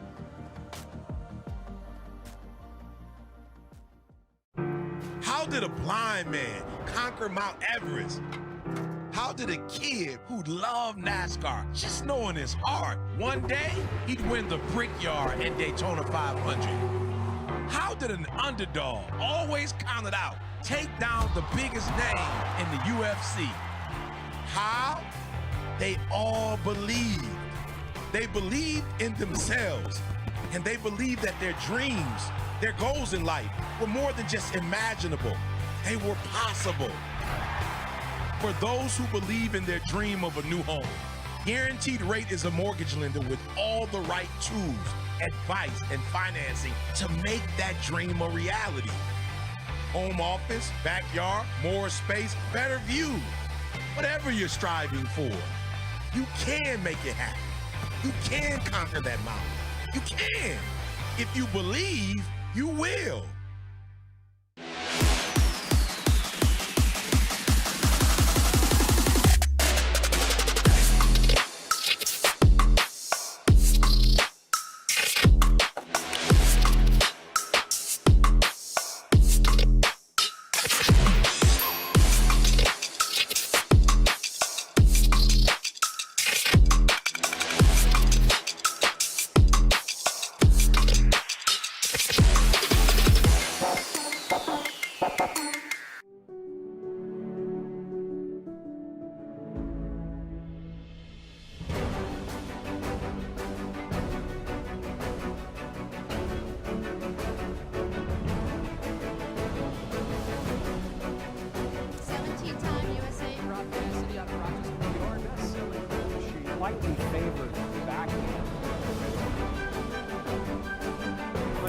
hand-eye coordination.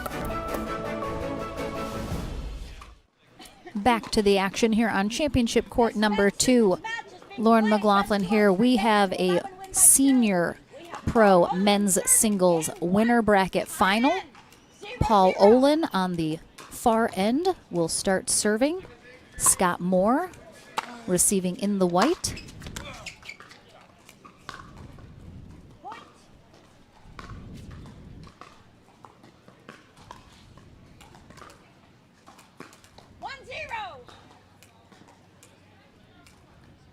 Diane Unitich is our USA Pickleball certified referee for this match. And a quick 2 points here for Paul Olin. Olin defeating Rick Witzkin in his semifinal matchup 11-4, 11-2.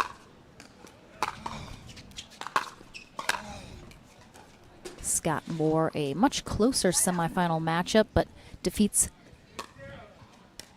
Matthias Johansson 13-11, 11-7.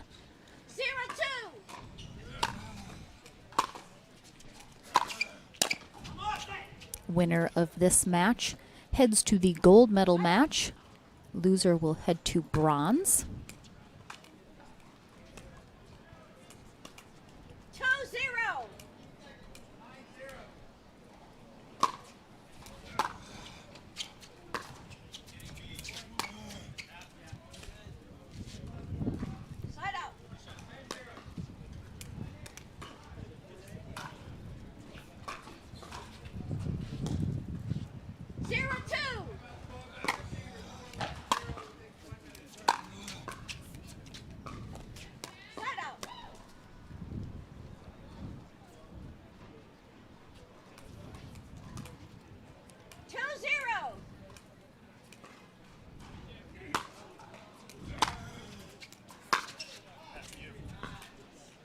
Really nice shot there from Paul Olin, that one-handed backhand cross court.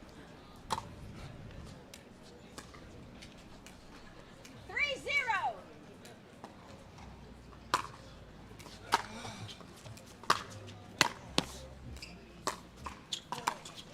Oh my goodness. Excellent shot there from Scott Moore. Just right over that net. As angled as a shot can get.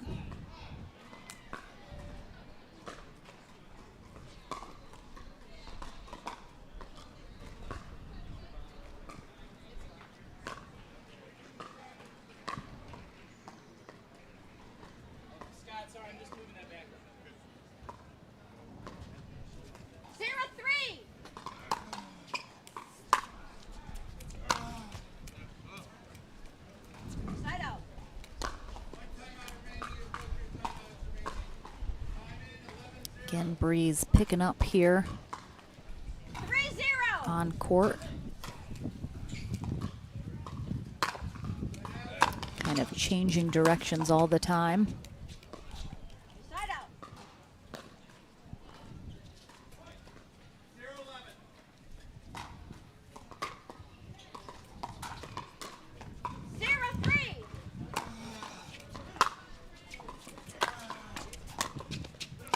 Recovery from Olin off that net cord ball. And a lot of people ask, the age range for senior pros start at 50. So once a player turns 50, they are able to compete at the senior pro level.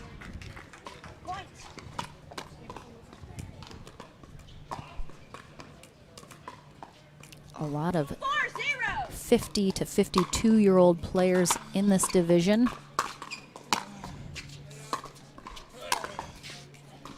Scott Moore, of course, has been playing at this level for years now.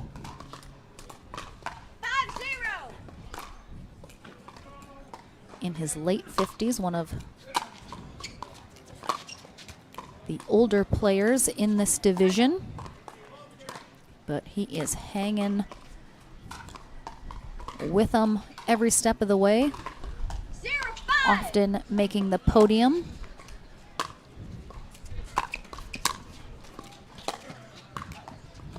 Good effort there.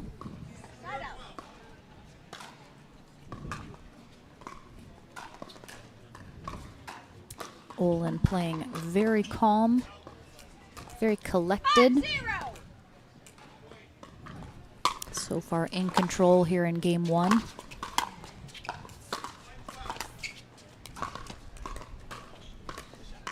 Beautiful little drop volley there from Scott Moore. Catches Olin in that backcourt, unable to get up and get that. Ooh, and that is why Scott Moore is Scott Moore.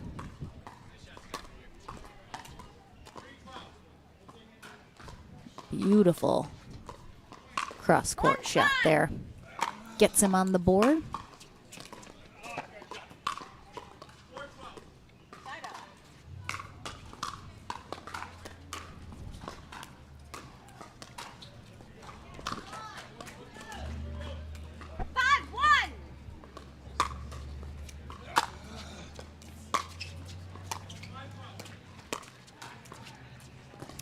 Job by Olin. Moore doesn't quite get that down enough.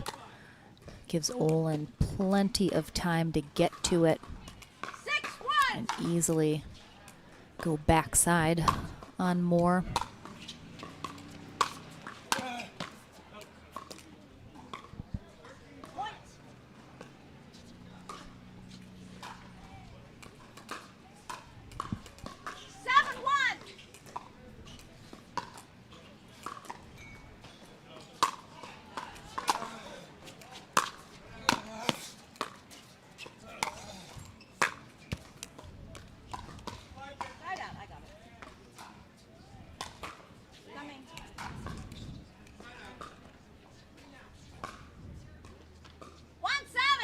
Craig, we are indeed using the DuraFast 480 ball.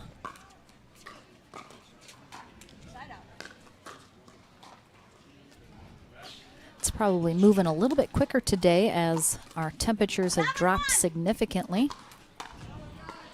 High of around 72 today here on Hilton Head Island, where it's been in the mid to high 80s with very high humidity the last few days of the tournament.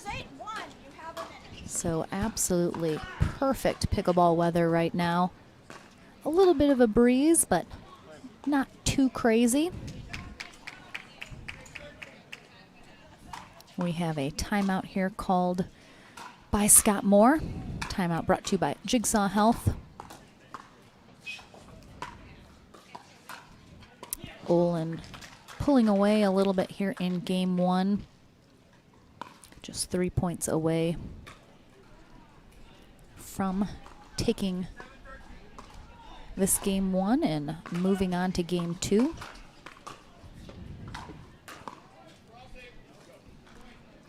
We'll see what kind of adjustments or strategy changes Moore tries to make to find an answer here.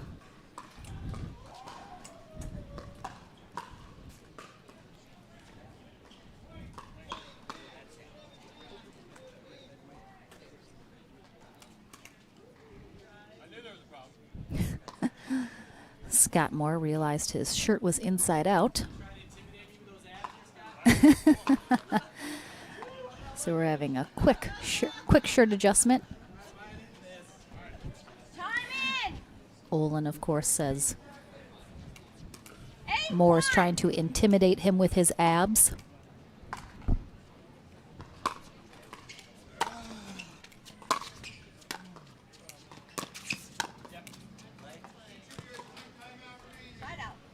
Moore really seems to be going with this drop volley here.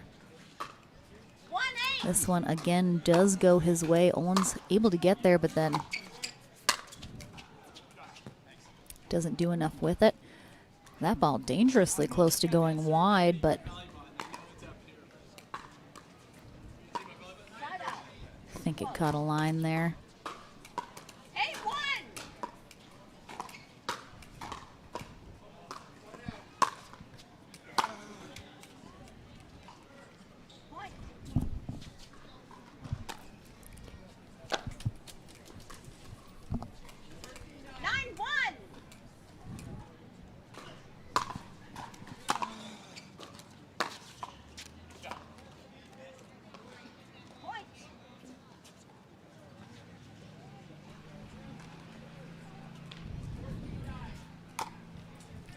And a game point 10-1. here for Paul Olin, our #1 seeded player.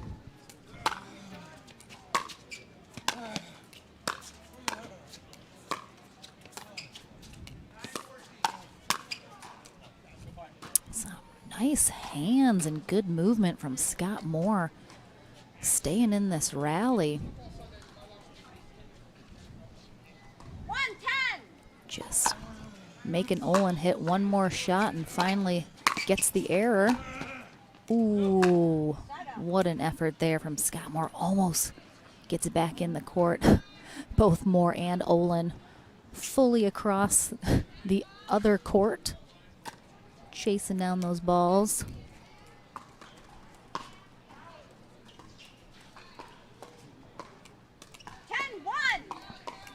Second game point opportunity here for Paul Olin.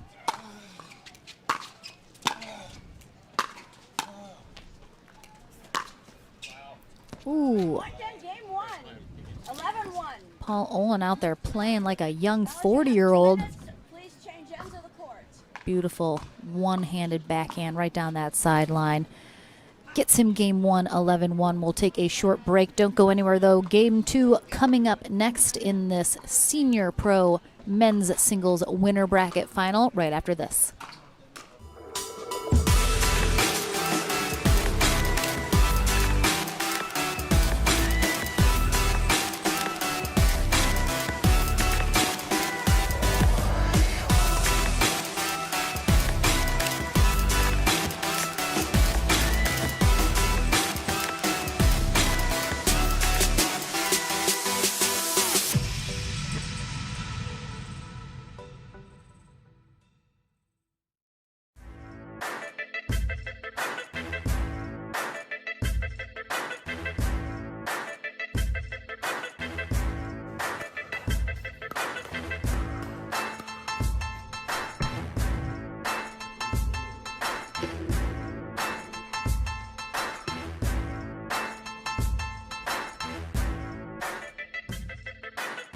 New People Pickleball.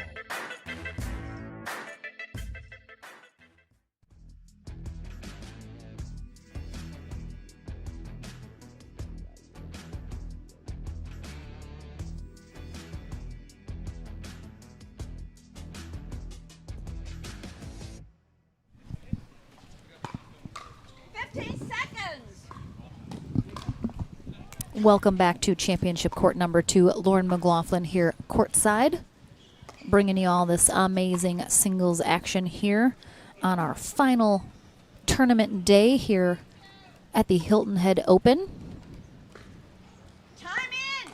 Scott Moore serving first here in game 2 on the far end in white. Paul Olin on the near end in red. Olin fairly easily taking game 1, 11-1.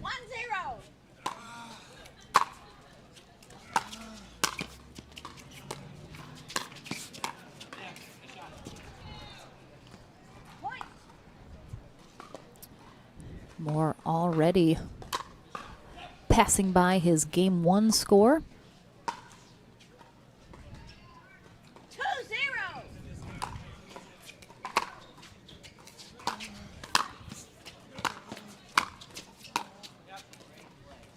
And he looks like he has gotten his game 2 second wind here, coming out strong. Very aggressive. Maybe that is part of the changes he knew he needed to make here in game 2. Go on the offensive a little more here to try to counter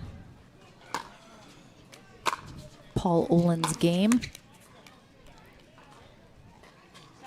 Nice quick 3-0 lead for Scott Moore. We have seen some differences in play depending which ends our players have been on. There's been a bit of a different wind condition to deal with.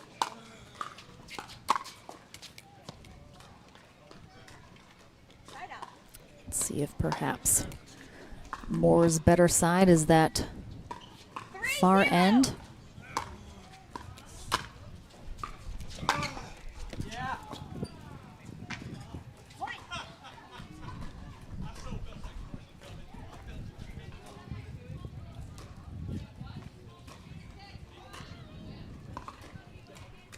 Pretty sure Scott Moore got like an IV drip infusion in between games 1 and 2. He is just looking fresh as a daisy out there now for game 2.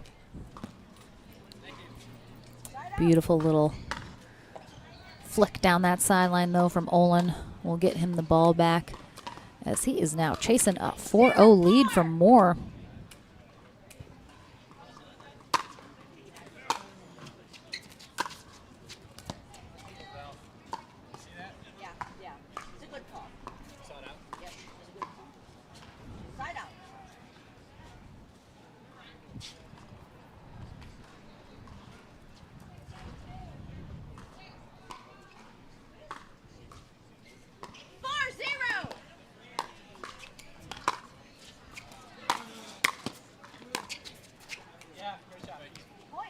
Drops that right in that back corner, and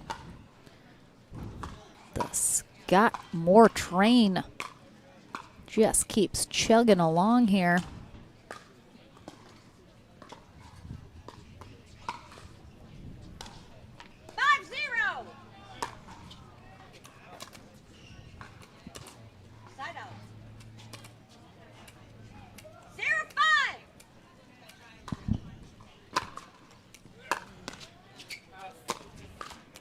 Just wide there on that serve return from Moore. Gives Paul Olin his first point here in game number 2 of our winner bracket final.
Right, Olin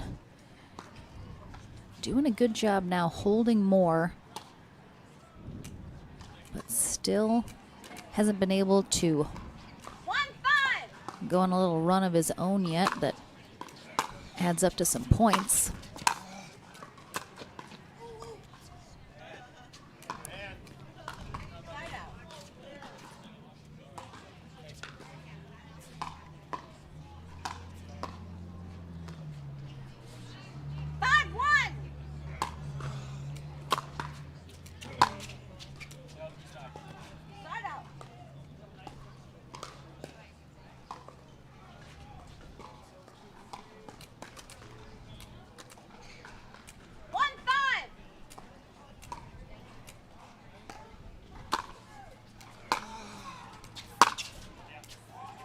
Ooh, Moore takes it right down that sideline, but Olin gives it right back.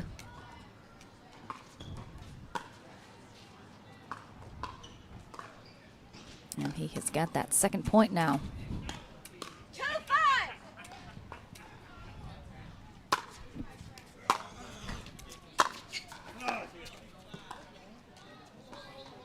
All right, looks like Olin is starting to feel it a little here now. Beautiful one-handed backhand passing shot down that line right past Moore's reach. And Scott Moore is not a small guy. So with that long of a reach, to get it past him, got to put it in just the right spot. And Olin does it again.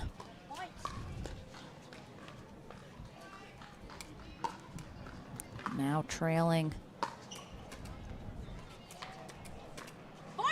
just by 1. He's looking to tie it up here in game 2.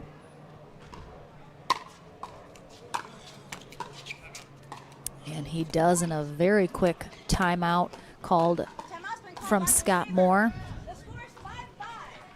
as Olin has gone on a 5-0 run here to tie things up here in game 2. If Olin is able to overtake Moore, he will be headed to the gold medal match while Moore heads to the bronze. So a good timeout here, sponsored by Jigsaw Health.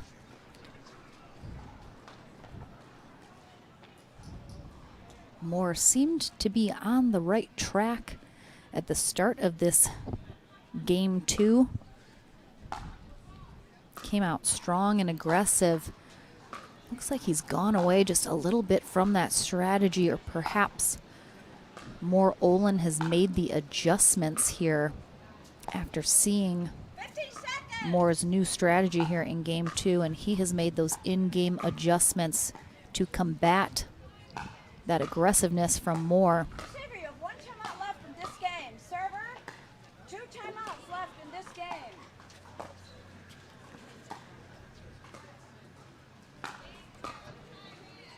Time in. 5-5. Diane Unitich calls us back from the timeout.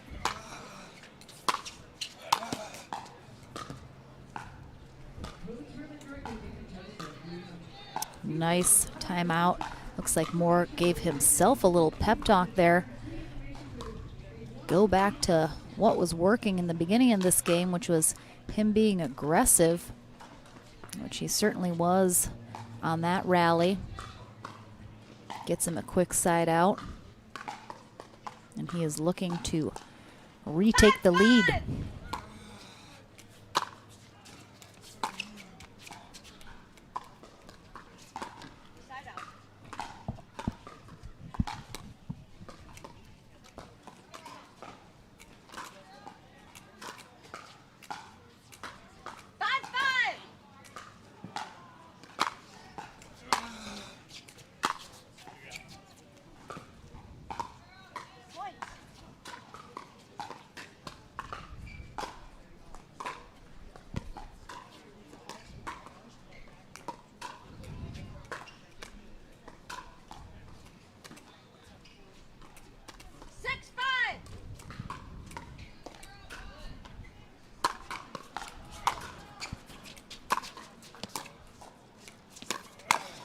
Ooh, nice hands from Scott Moore. Olin, I think, a little frustrated at himself that he decided to go right at Moore instead of perhaps a different area of the court. Olin telling him that works in doubles.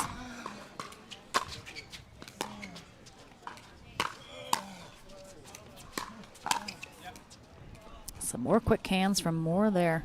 Able to handle everything Olin is throwing at him here. Good read from Moore.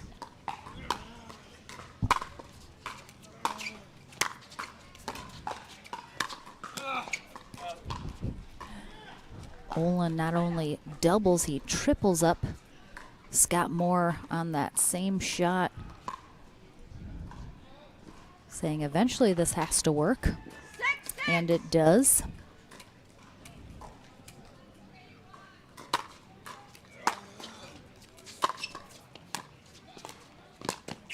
Oh, there's that drop volley from Moore. He's been doing it all match. Even though Olin knows it's coming possibly. There's only so much you can do. And you got to get your body from the back of the court to the front of the court very quickly, and then still be able to do something with that next shot.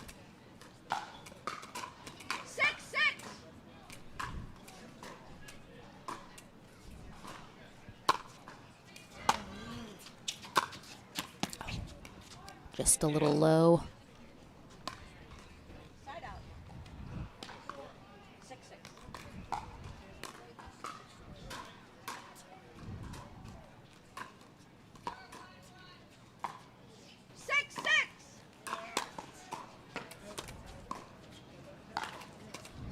More with a error on that serve, sending it long.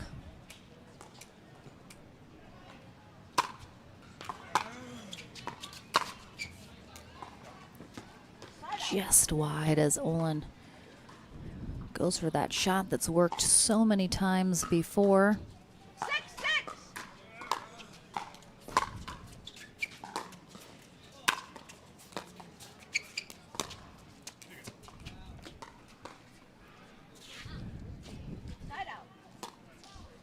Odoth, they are still banana.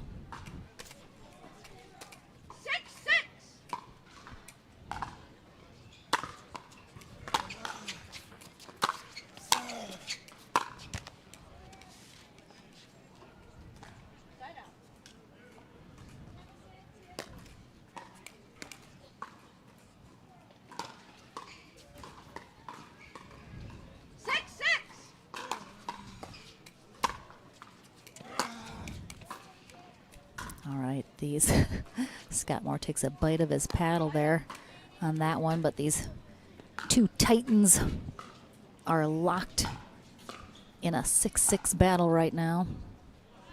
Neither able to break through that barrier.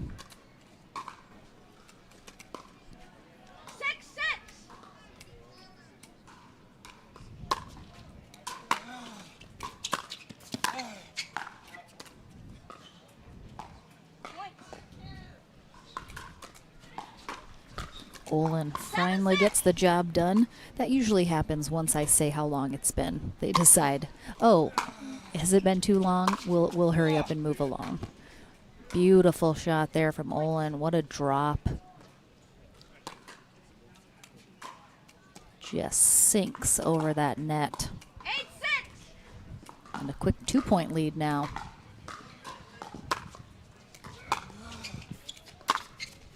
Oh, and there's that shot he was looking for earlier.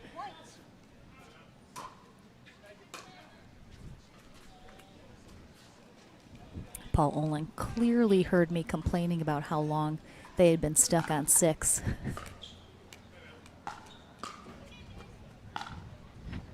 And we have a timeout from Scott Moore after a quick 3-0 run here from Paul Olin. In game 2, if Olin is able to take this second game, he heads to our gold medal match. Moore will head to bronze. Olin made quick work of game 1, 11-1, but Moore absolutely was able to make some adjustments before game 2. Had quite a big lead in the beginning of this game, but Olin able to make those in-game adjustments, battles back, and now just 2 points away from that gold medal match. 15 seconds.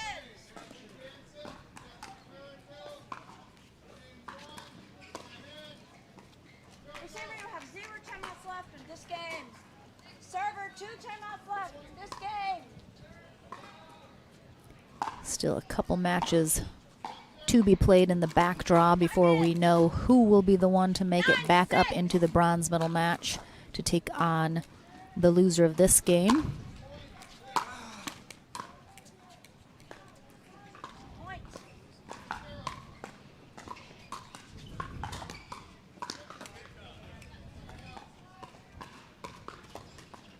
And a match point here for Paul Olin.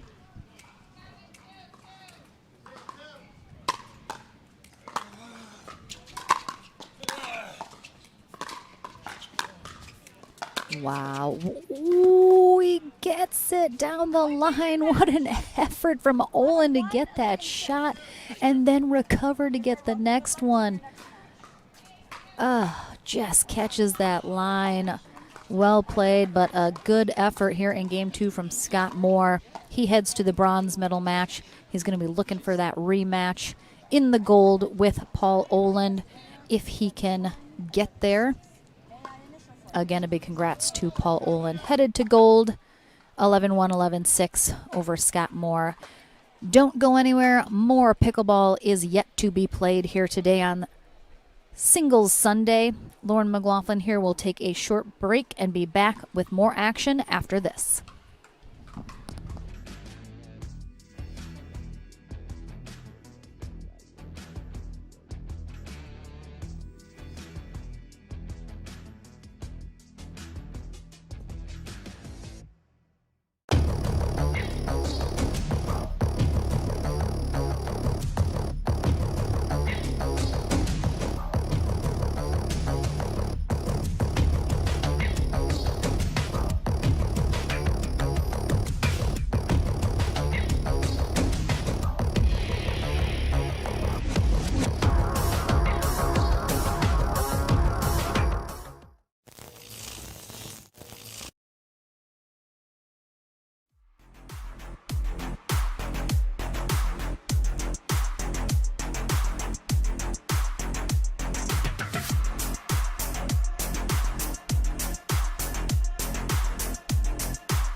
At Coulter Homes, the rules are simple. Grab your paddle and always dink in the kitchen.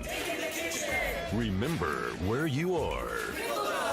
Coulter Homes is the home of pickling. Smash and poach on dedicated courts in resort-style and active adult new home communities across the Southeast, including PGA Village Verano and Port St. Lucie, home of the World Pickleball Open. Learn more at coulterpickleball.com.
Scott Moore, co-host for the APP Casa Grande in December.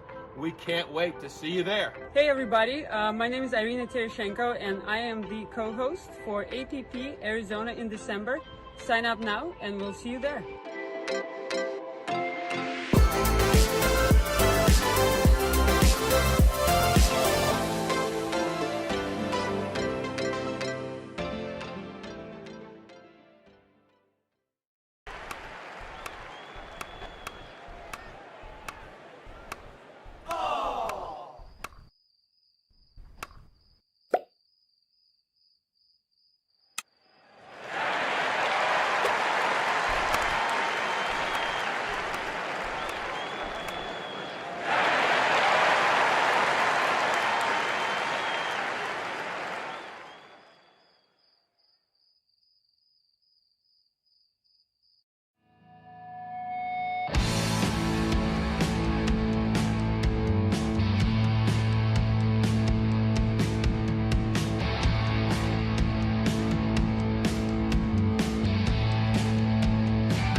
When I was looking into Medicare plan options, eHealth gave me all of the information I needed and helped me find the right coverage at the right price.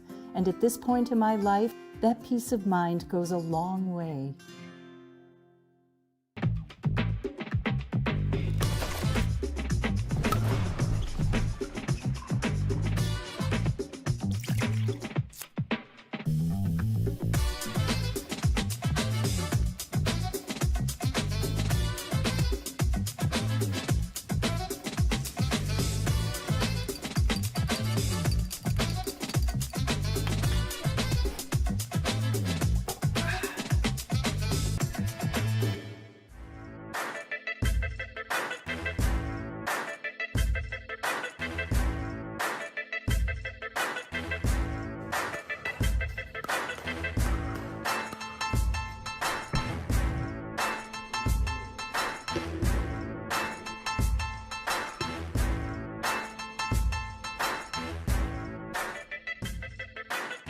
New People Pickleball. If you like to dink, then Pickleball Magazine has what you're looking for. Our bi-monthly print publication will help you become a better player with instructional tips, drills, and articles from the top teaching pros in the sport. And you'll become a healthier, stronger player with psychological, nutritional, and wellness advice from experts in their fields. Finally, if it's product reviews or the latest news, we have that too. To learn more or to subscribe today, go to pickleballmagazine.com.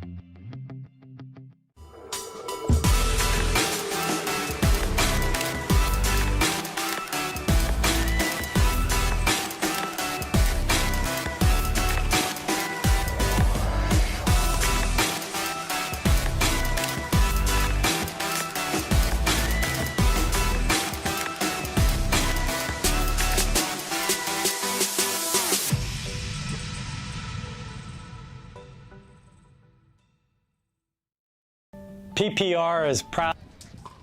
Welcome back, everyone. Lauren McLaughlin here on Championship Court number 2, and we have our next winner bracket final match, this time in our Senior Pro Women's Singles Division. We have Jen Lissandro taking on Sue Johnston. Jen Lissandro defeating Julie Johnson in her previous matchup in 3 games, 11-9, 2-11, 11-9. Sue Johnston taking down Charo Chisholm, 3-11, 11-5, 11-9. Jen Lissandro on the near end. Sue Johnston on the far end in the hat.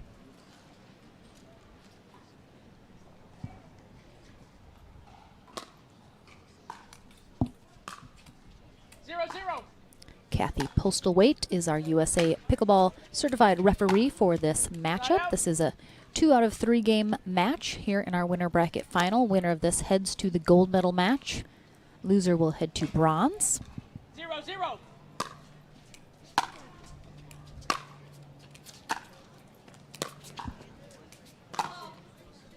Side out. Just wide on that sideline from Johnston. Lissandro, the number 4 seeded player in our Senior Pro Women's Singles bracket. 0-0. Lissandro, number 4.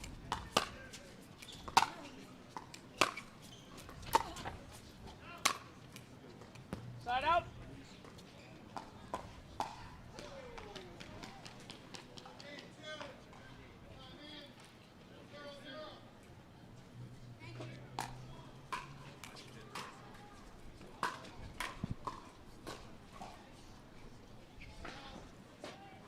Zero.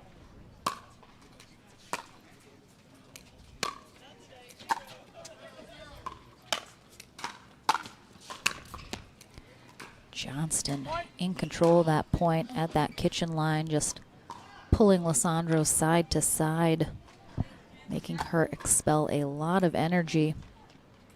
1-0. And it gets her her first point on the board. Point.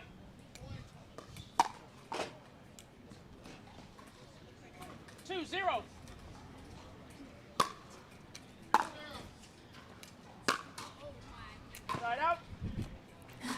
Johnston laughing to herself as she gets a hold of that one. 0-2. Point. With that ball long, Lissandro gets her first point.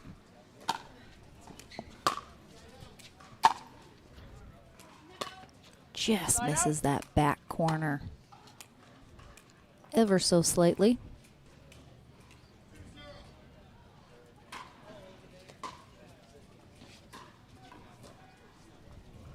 One.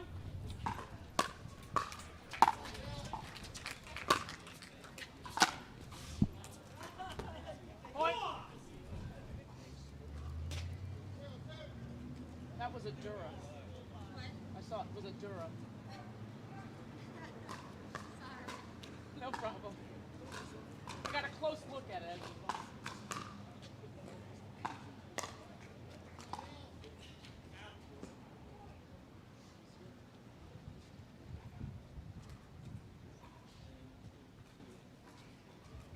3-1.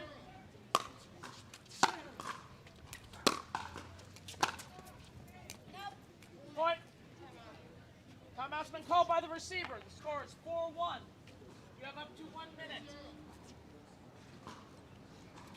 Timeout called here from Lissandro as she's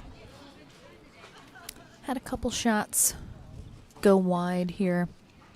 Definitely not placing the ball where she's wanting to right now, so I think good timeout here as Johnston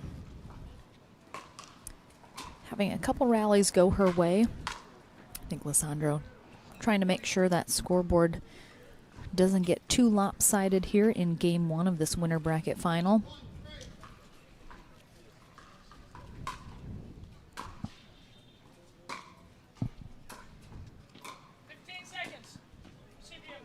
Johnston will continue serving coming out of this timeout. Brought to you by Jigsaw Health. 4-1.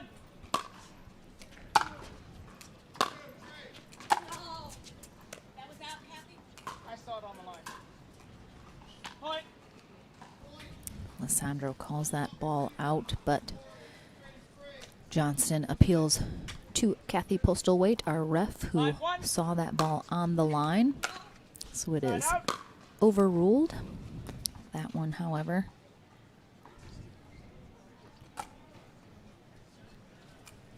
Wide, and Lissandro with the side out. Point.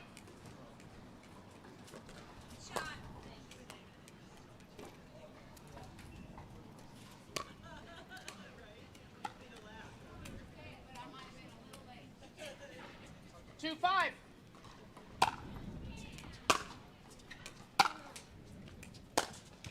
Point.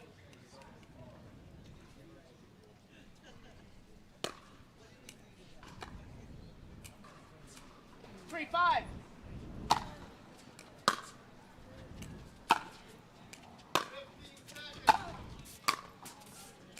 Point. Good timeout from Lissandro. She has gone on a 3-point run here.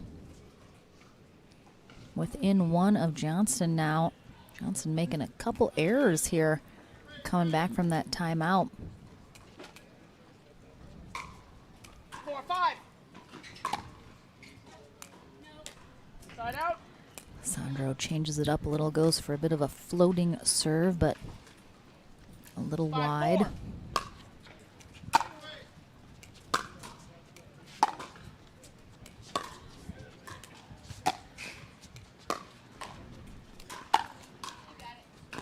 Side out. Nice passing shot there from Lissandro down that right sideline.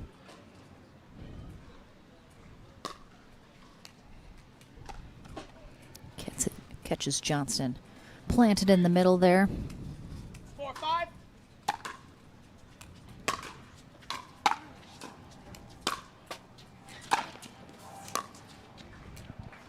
Johnston doubles up that back corner. Lissandro goes to cover. 5-4. Good spot there.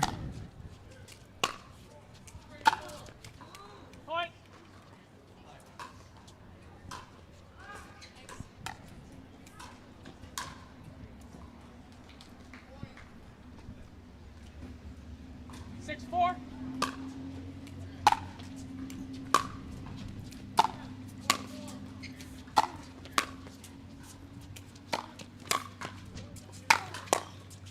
Side out. Nice job from Johnston. Had some good balls defended there as Lissandro goes on the attack. Finally able to get one high enough that she can get down on and put away. 4-6.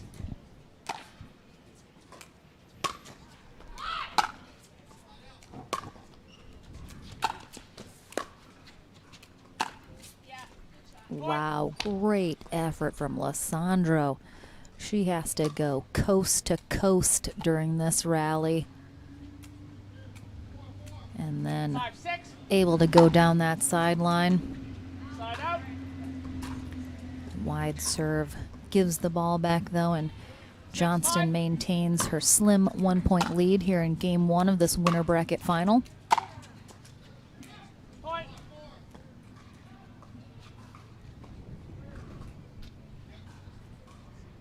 Seven, 5.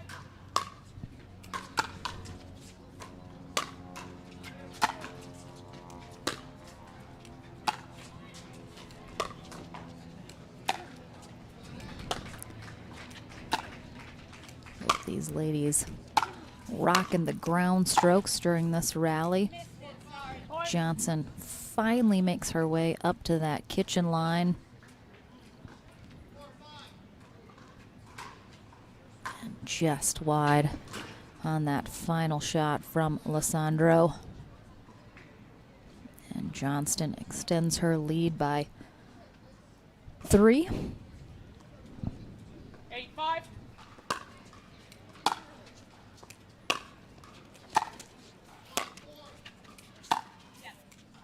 Side out.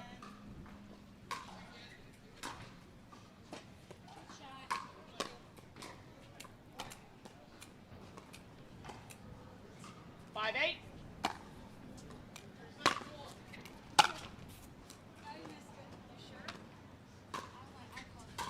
I saw it was out. Side out. Another very close ball. Just misses that line. Our ref confirms she also saw it out. Very close though. 8-5.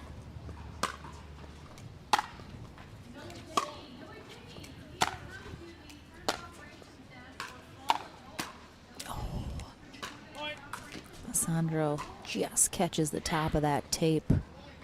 Does not get the rollover though. 9-5.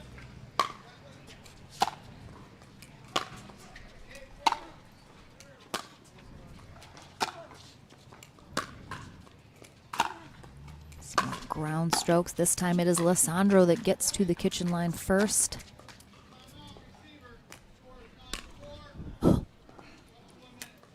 Side out.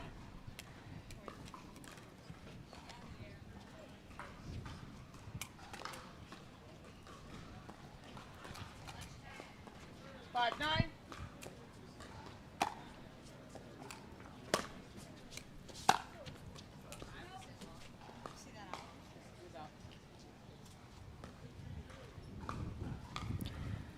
Side out. Lissandro is trying to paint those lines, but she is just missing ever so slightly.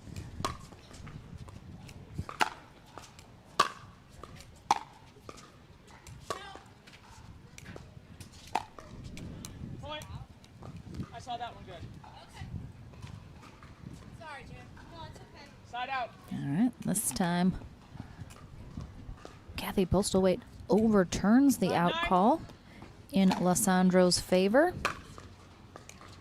So definitely a lot of very close balls this match. Lissandro into the kitchen Side out.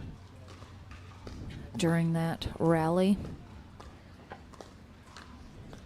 I believe she had a foot and a paddle in the kitchen, unfortunately. 9-5.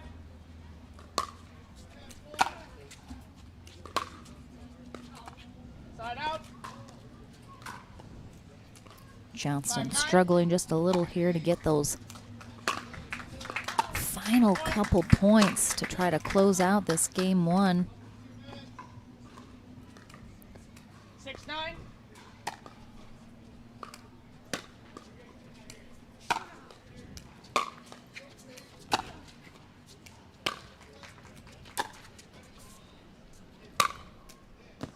Side out.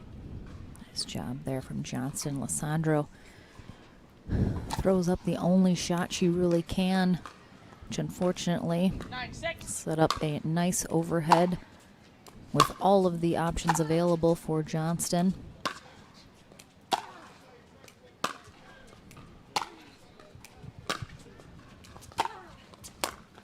Side out. Really nice drop there from Lissandro. Johnston coming in. It's just such a beautiful drop. Johnston unable to handle it. 6-9. Sandro stuck on 6 here for a while, though. Looking to finally break off.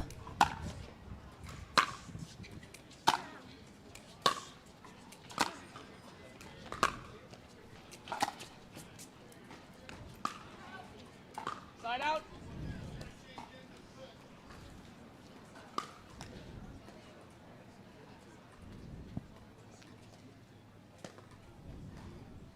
Nine, 6.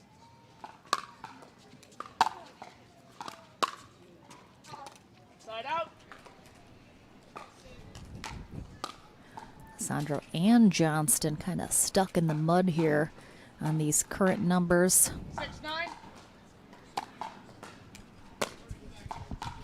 Point. And Lissandro is the first to break out of the rut.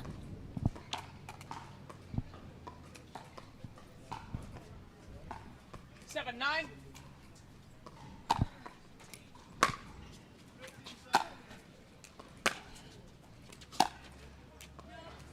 Side out.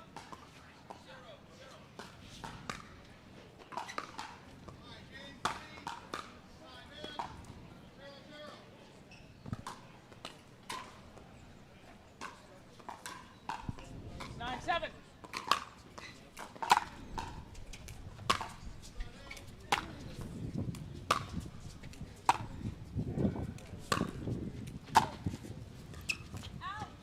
Point. Good eye there from Johnston. Letting that one go. And after, I'm sure what she thinks is much too long, she finally gets herself her first game point. 10-7.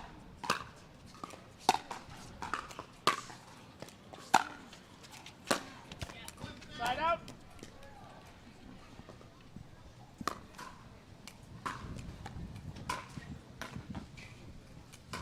Seven, 10.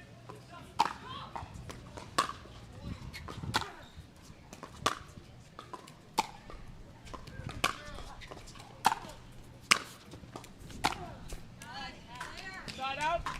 And looks like, generally speaking, these ladies are settling into a bit of a ground stroke rally until one of them finally feels it is the right time to get up to that kitchen line, as you're seeing here again. Side out. Lissandro able to hold off a second game point. 7-10.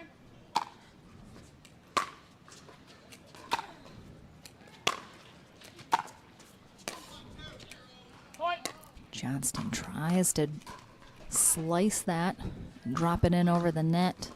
Leaves it a little short, though. Timeout's been taken by the receiver. And she is going to take a timeout here with Lissandro hot on her heels, trailing by just 2. But she will have the ball still when we come back from this timeout with an opportunity to get even closer.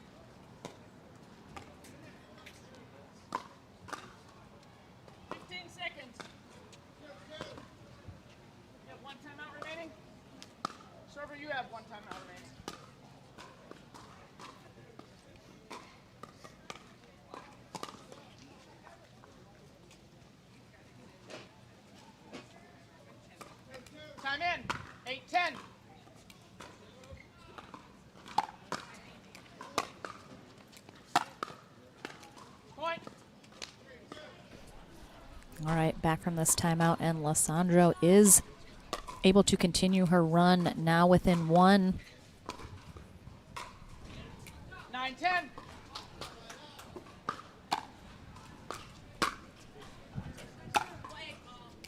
Got a ball on court here. So we will replay. I'll recall the score. 9-10.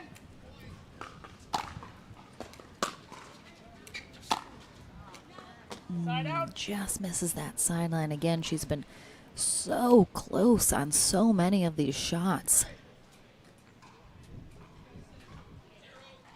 10-9. Another game point opportunity here for Johnston. Side out. And still cannot get the job done. The pressure builds just a little bit more each time you're not able to close out a game or match. Giving your opponent, an opportunity to get even closer. 4th game point here for Sue Johnston.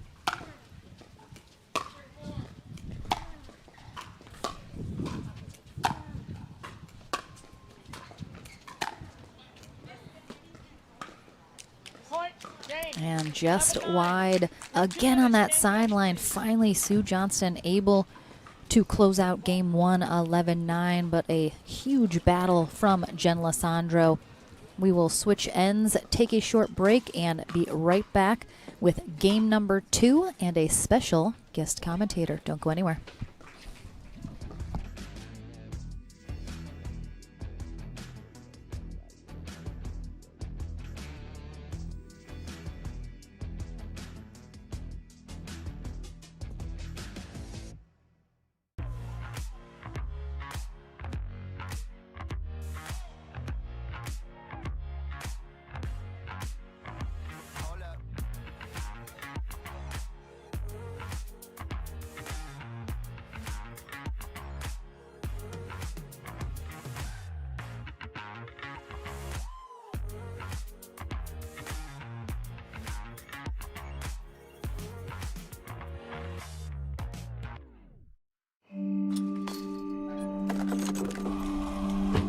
Go again, until you strike just right, until the ball sings, until the other guy blinks, until the court's clear, and the sun sets, until you see it in your sleep, and wake up swinging. Go again,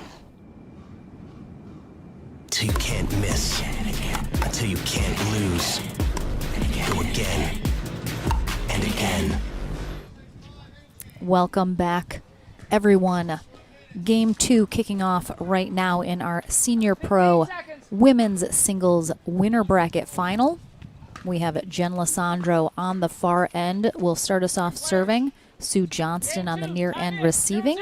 Johnston able to squeak out a win, 11-9 in game 1. And I am joined by a very special guest, co-host of our tournament here this weekend and head pro here. Director of Pickleball. I'm so sorry. Get it right. Get it right, Director of Pickleball. Yep.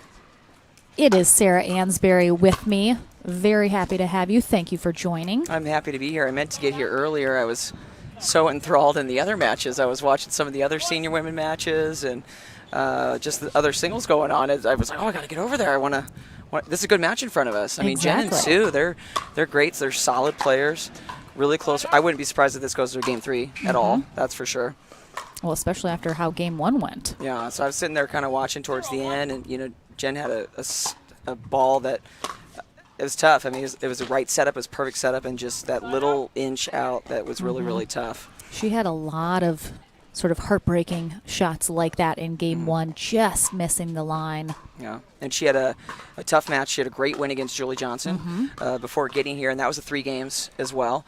I was over there watching that one, and Jen's got phenomenal passing shots, and she really gets under that ball. She kind of sits back at that baseline a little bit more in order to do that.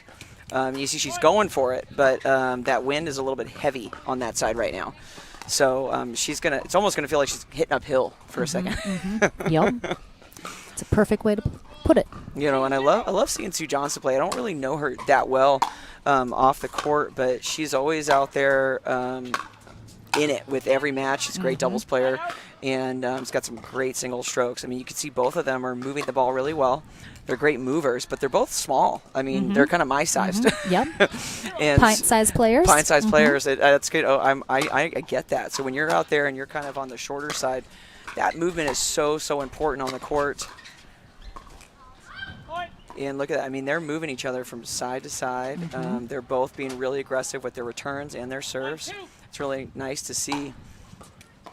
And this is kind of interesting, too, because you look at Jen. Jen is she's really anchoring towards that two-handed backhand. That's what she wants. But when you're watching Sue play, Sue Johnston right here, she's moving around taking that forehand. She's moving around that backhand. She's hitting as many forehands as she can, which if I'm out there on the singles courts, that's what I'm going to be doing. I'm going to be working around that backhand, trying to move to my forehand side, and I think that's where, you know, Johnston's movement is so important. She's got to get herself set in those positions to do that. So we're at 3-2. Jen Lisandro's up on Sue Johnston. Second game. Yep. Winner of this heads to the gold medal match. Absolutely. Loser heads to bronze. So it's a prime example of what I was just talking about. So great high serve. I like that a lot from Lisandro. And most people are going to take that as a forehand. She is moving around that ball to take a two-handed backhand. So I know Johnson is probably going to be trying to get to Jen's forehand. Yep, which is right. And that's going to open up that corner there, which is great. So those balls are what really Johnson's really got to do. She's got to hammer that forehand side against Lisandro so she can make Jen, I want to say her first name instead of her last name, Lisandro, get her to moving off that court, racing for that backhand.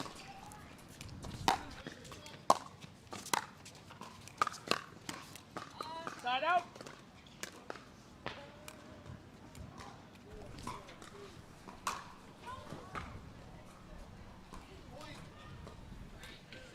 Two. There it is. She's going for the right spot. I mean, Johnson's hitting the right corner. That's what I would be telling her if I was coaching her. Keep going for that forehand corner. Open up your court. This is a must-win game for Lisandro to try and force that game 3 if she wants to head to that gold medal match. Johnson, of course, is going to be looking to close this out in 2. Absolutely, though. I mean, when you're on the singles courts, you want the least amount of time as possible. That's for sure. Absolutely. I mean, you look, Johnson is really looking to push her way to the net, whereas Lisandro, she's fine sitting back there. She's like, doesn't feel like she's got to put any pressure on her. I will say, with the wind coming at her, that might be a tough decision. It may be more beneficial to her put a little bit more pressure on Johnston to get up to the net, at least to take some time away, so she's not going to be moving quite as much.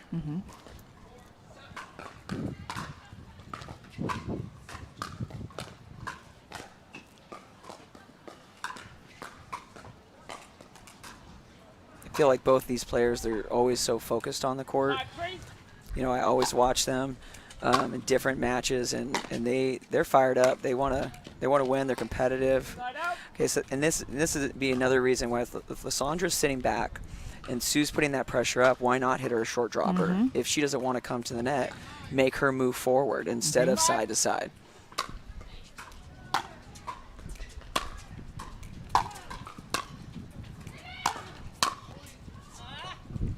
I suspect, too, the movement sort of side to side is a little easier to do quickly than the when you're kind of have your weight back to get up to that net in the short amount of time you have. Absolutely.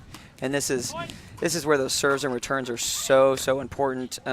If you're hitting your return off your back foot, just like Johnson right there, there's no reason to come forward yet because her weight's not going in.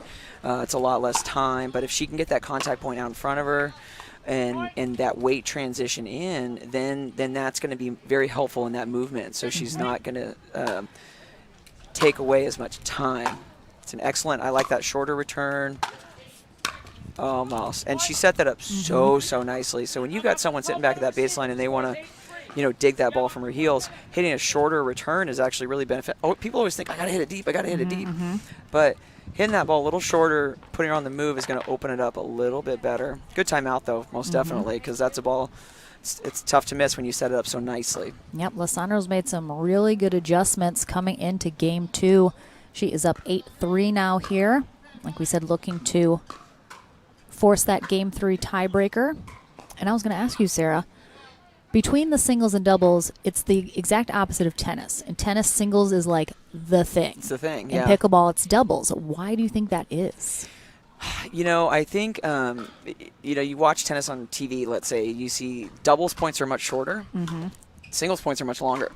When you come into pickleball, doubles points are much longer, singles are a lot shorter. I think a big reason why people love pickleball is the social aspect. It's that dynamic that you get, and I think that's why a lot of us from tennis love it. It's a different way to play, and it's just tough because you see a lot of our points in doubles. We're going 40, 50 ball rallies. You're never gonna get that in singles. Yeah.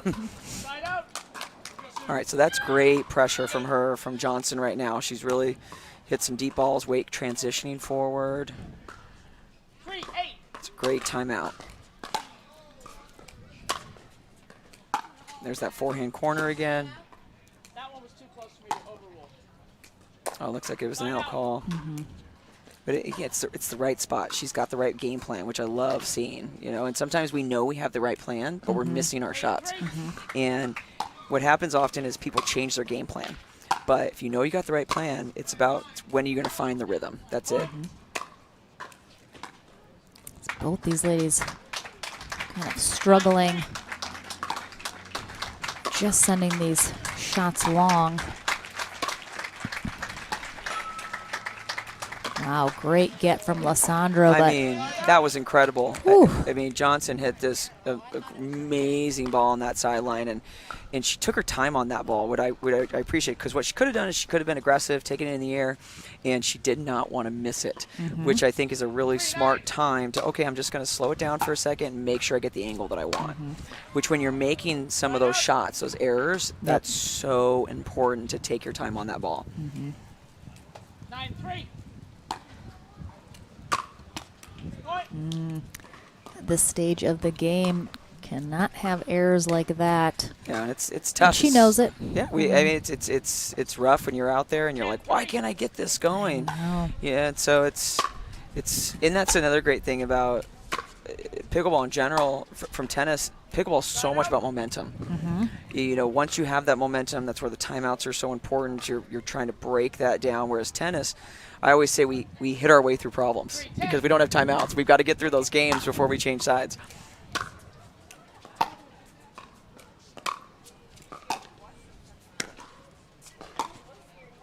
I mean, it's great ball movement, but I love the adjustment that Johnston just made. So, like, before that timeout, she was, like, trying to paint those lines. She's hitting that ball, like, 2 feet inside those lines. She's making sure I'm not missing that shot, which is – it tells me she's a very intelligent player. It's a great way to solve the problems on the court. Of course, we are seeing that wind be a factor here today a little bit more than the rest of the weekend. So, certainly the end change can make a difference. Absolutely. Again, it's great. She's hammering it into Lissandro's forehand, which is the plan, and opening up the court better that way. It's setting her up very nicely. She's got a little bit more momentum there. 5-10.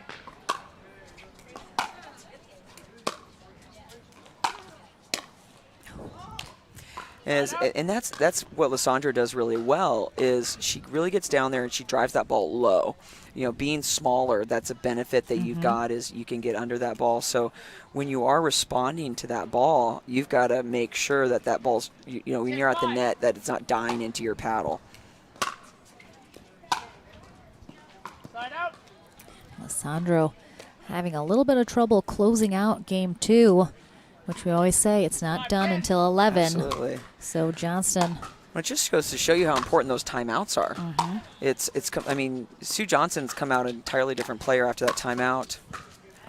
That's a super smart play. So, I mean, I think a lot of these balls she's been letting bounce, but making sure she's up there at the net, she's short, so let's just volley that ball, take away time, just make her move. Beautifully done. And there is that timeout called from Lissandra as she's starting to feel Johnston creeping up a little behind her here. Got 6-10, so that's it's coming back into it. Sue Johnson's got the ball, but again, it's the importance of that timeout. So big in pickleball, which we talk about again. Tennis, you just don't do that. But it definitely does when you have people come from other sports. Basketball, they're used to that. And it's actually a very common question I get from my players who come from tennis. They're like, why do we have to do this? It's so dumb. And I hated them when I came into pickleball. I was like, oh my gosh, another timeout, because you have that mentality when you come from tennis that we could work our way through it. And now we know it's something you got to use. It's a methodical choice with pickleball being so much about momentum. All right, in from this timeout, Johnston hoping. I mean, that's a phenomenal get. Yes. So she gave herself enough spacing, kind of popped it nice and slow. Looking to close it out here at 10-6, pushing us into a third. Let's see. I would like to see it.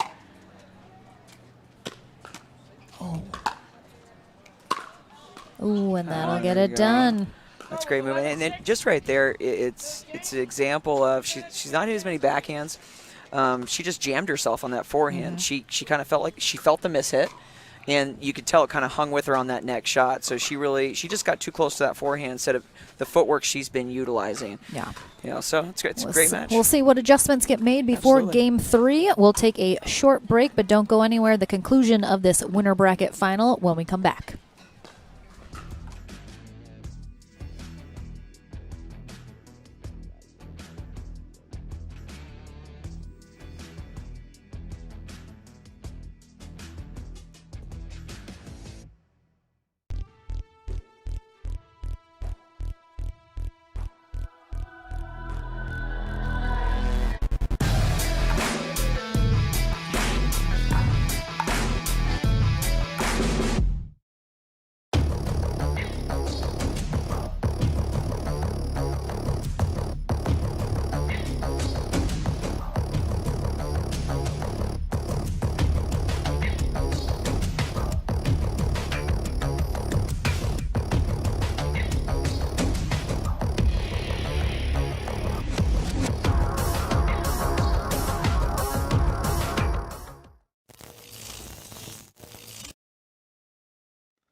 Back to the action here on Championship Court number 2.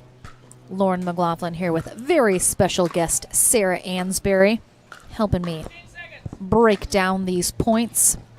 We have Game 3 of our Senior Pro Women's Singles Winner Bracket Final. Sue Johnston will start Game 3 on the far end in the black, serving. Jen Lissandro also receiving. In black. Also in black, but no hat. No hat. No hat. There you go. And we'll switch ends at 6. Both of these ladies trying to get into that gold medal match. Loser of this will head to bronze. So both of these players medalists here today, no matter what. It's a great angle. I really would like to see from Johnson, if she's going to take through this, kind of what you saw towards the end there is using some of those shorter angles. Jen Lissandro wants to sit back there and push off that ball. So, at the same side, then Lissandro, she's got to maybe start considering pushing in a little bit more, trying to cut off those angles. Johnston, the end of Game 2, and now here, I'm saying she's getting a little hold of some of these shots.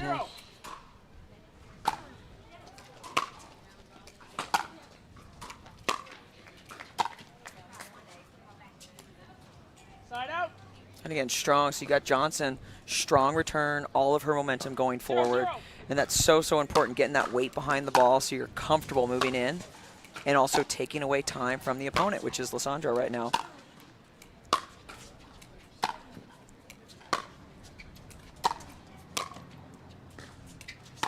I mean, you can even see, like, Lissandro's even drawing her in so that she can hit those passing shots. And she knows her strengths. Her strengths are those passing shots, which is great. And you basically have two, like, I kind of love it. I mean, they're opposite players in my opinion. I mean, you got two opposing styles. You do. I mean, you got Lissandro, who's like, I want to hit a backhand every time, and I want to sit at the baseline, I want to hit passing shots. And Johnson's like, I want forehands, and I want to go to the net. And so it's fun to watch. 0-0.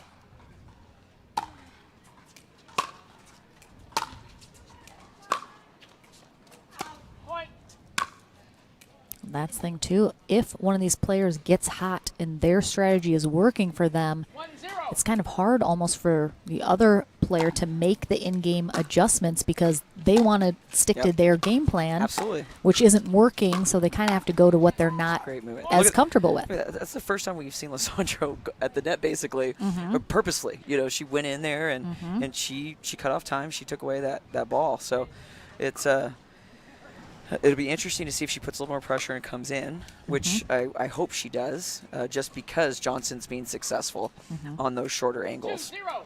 It is tough. It's stuff you want. Sometimes it's like, should I stick with my plan? Should I change it? And so much about our strategies in pickleball is make your opponent uncomfortable and make you play to your strengths. And it is, and this is something you'll see, I mean, differently from a senior women perspective, and not everybody, but versus, let's say, open players. She's hitting like a tennis-style forehand volley, and so basically she's kind of slicing that ball. So when Jen's got a lot of spin on that ball, and she's trying to just pop it, often the ball just floats out.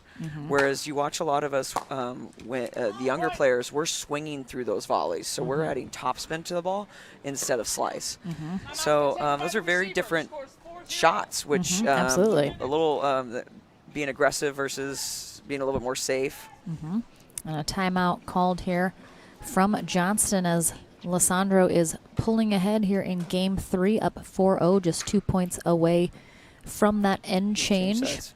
And again, though, with the wind conditions, with different things happening, we have kind of seeing different ends are playing a little differently for these players. So we'll see if Lissandro is able to get to 6 and force this end change, if then having the different conditions will help or hinder either of these ladies. I definitely say, like I think you mentioned it earlier, it's a little bit windier today than it's been. We've been really lucky this week. We do get, we're like a 5-minute walk from the beach, so we get that ocean breeze here, and it's been pretty good. Yesterday we felt it a little bit, but I mean, even today it's like it's a nice breeze, but it's not really gusty. It's not too crazy. And our tent hasn't blown away, so it's a big that deal, helps. right? Yeah. Look at that. Just side to side. Just great movement from both of them. This is one of our longer points we've seen in a little bit. And look at Lissandro. I mean, every side to side. There's Johnson's taking pressure. There you go. So that's where that little volley does come in handy, because she can put it a little bit shorter. And I think that is a good thing with Lissandro, in a sense of you're now taking someone that wants a lot of topspin and wants to come under that ball. So what Johnson's doing is very smart, trying to kind of shorten it, put some slice on it, which is going to make it much more difficult for Lissandro to get under. Johnston still chasing down that first point, though, here in game 3. There it is. It always happens. It's whenever I say it. See, it's like I just gotta say it, and then you're a good luck charm. and then it happens. Yep, there you go. The magic of commentary. It's a great timeout that she did.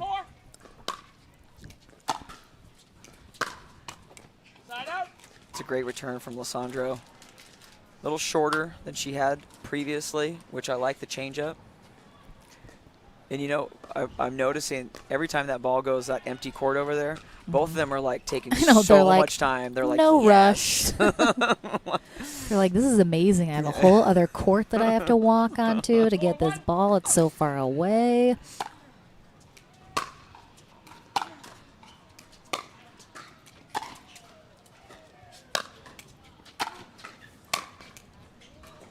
Great pressure from Johnston. It is.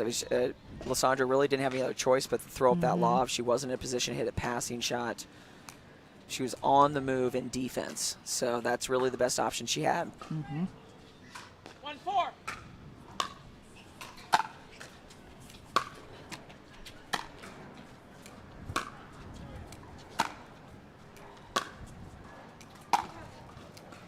Got to come in behind that. Excellent. And it's the right setup. I mean, it's a great ball. I mean, Lissandro, for her to hit that kind of ball on the run like that, I mean, come on. I mean, it's just dropped very like powerful, a rock over right? that net. Super powerful shot. And both of these two are kind of known to being like power hitters, bangers, you know. That's definitely their strengths. Yeah.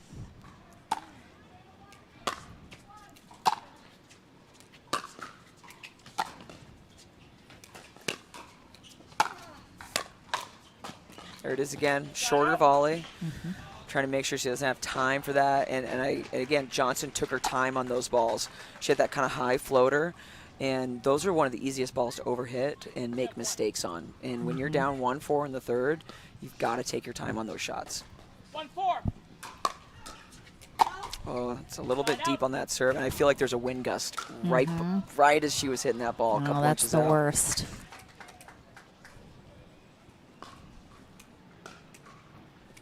4-1.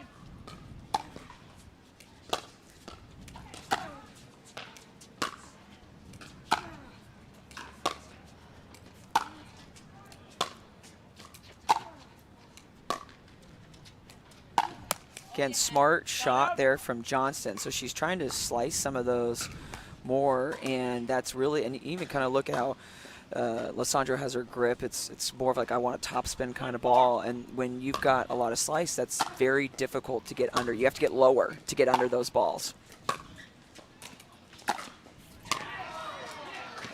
And there it is again, and that's just very intelligent play from Johnson. So Lissandro's really got to change it up a little bit. She's got to find a way to get out of this, and you know, something to consider is maybe not giving so many angles, because that's actually creating that ball for her. Maybe if she's putting a couple balls more at Sue's body, it's not going to set her up quite as nicely.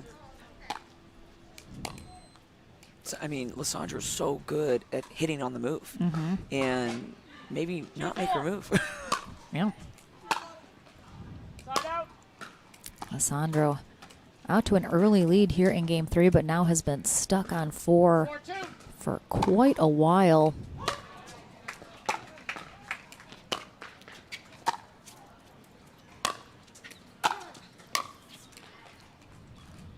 It's the same play over and over again.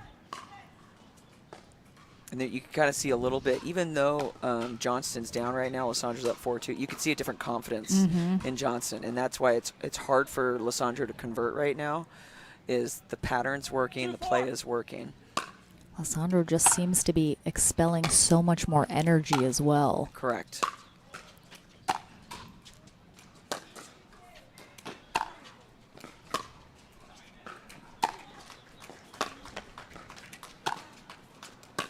Great play. So I really, really like that. It's a much more intelligent play coming from Lissandro. And what I liked is she hammered it to that corner multiple times. She didn't go side to side, which is what they've been doing. They've been going kind of corner to corner. And what she did was she pulled Johnson into that corner until she was so far off balance, she had the wide open space on the other side. 4-2.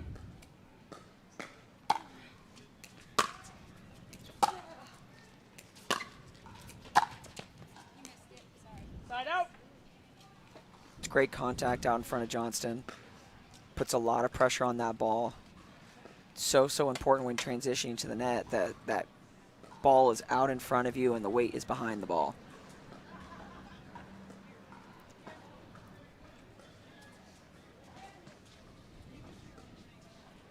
Two, 4.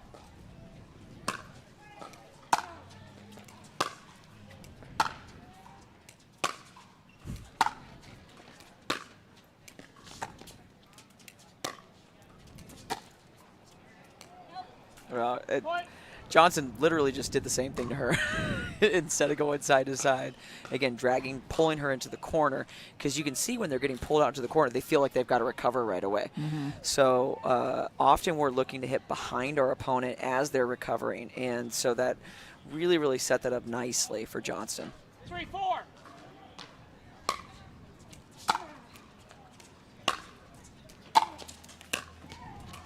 It's so funny. I watch, and Lissandro obviously has this style. She wants the ground stroke. She wants to stay back. I look at that, and I think, if I were playing singles, that's the last thing I would want to do. That looks like that's the most tiring, the most work, the most everything. It takes a lot of movement. It just, and I'm just like, wow. I know. I mean, it works for her. She's obviously an amazing player, and again, she wants those passing shots. Yeah.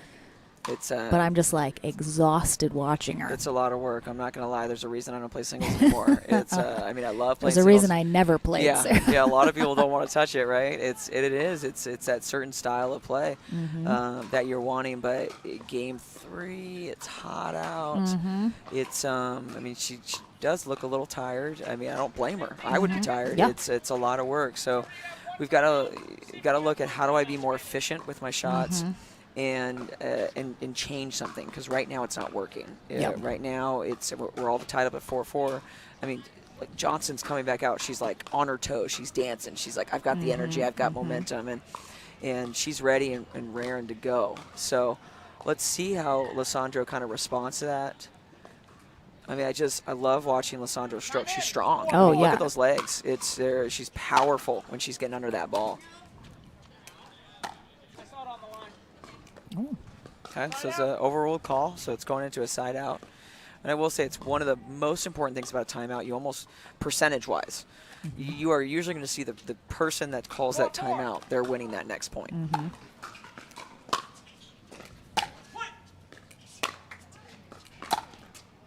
Ooh, it's a great ball. Beautiful. It's a great passing shot. And here's that difference, too. So Johnson came out. She hit it down the line forehand, and then she went to go cover middle. And so what did Lissandro do? She looked to go behind her, which set it up again. And that's what we're looking at from a movement perspective, is how do you hit behind somebody? That's so important in singles.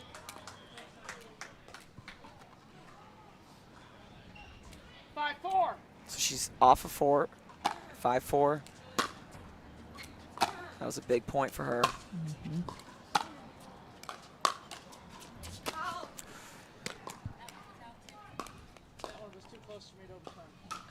That was super tough. You know, 3 or 4 of those shots, Jen is on her back foot, kind of just trying to stay in that, and just a little bit of a miss from Johnston. Again, this match has been full of extremely close calls and shots. A couple have been overruled. A couple have been confirmed. It's so hard, you know, when you're out there and moving, and it's hard to see sometimes, and that's one of the tougher things. That's why it's so great to have referees out there to help you with those calls. And it's sometimes I can't tell you how many times I've been in a match. I'm like, wow, that was out, but I just did not call it, because there's that split second that you're just not sure what's going on. I mean, Kathy Postlethwaite, our ref, has just been crushing it, though. She's a great a lot ref. of players complain that refs, they don't want to make a call. I didn't see it. Kathy has been like, I saw it in. I saw it out. Kathy I saw is it amazing. in. She is just eagle-eyed out here. You know, she is. I feel confident when Kathy's on my court. I'm not going to lie. When she walks out and I'm like, yes. Because it is sometimes referees don't want to make the call, or they can't see it, and I understand that. Sure. And that's just tough. It's because they have a big job. People don't realize how much work they do, and they're watching a lot of things at once. And it's they're keeping us in line is what they're doing, and more power to them. I just appreciate their work so much. Absolutely. Give a ref a hug when There you see go. them. Say thank you to our refs. Exactly. That's a beautiful shot from Johnson. Those last 2 shots, she really took her time on those. She really loaded her weight and transitioned really nicely. We have switched ends, of course, here now in Game 3. Lissandro finishing out Game 3 on the far end. Johnston on the near end.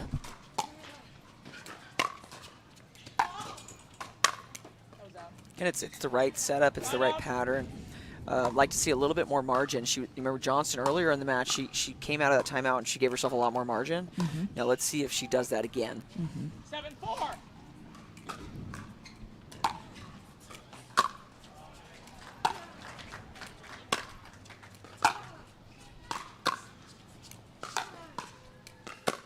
Johnson actually hitting more backhands in these last few points that I've seen her hit the whole match.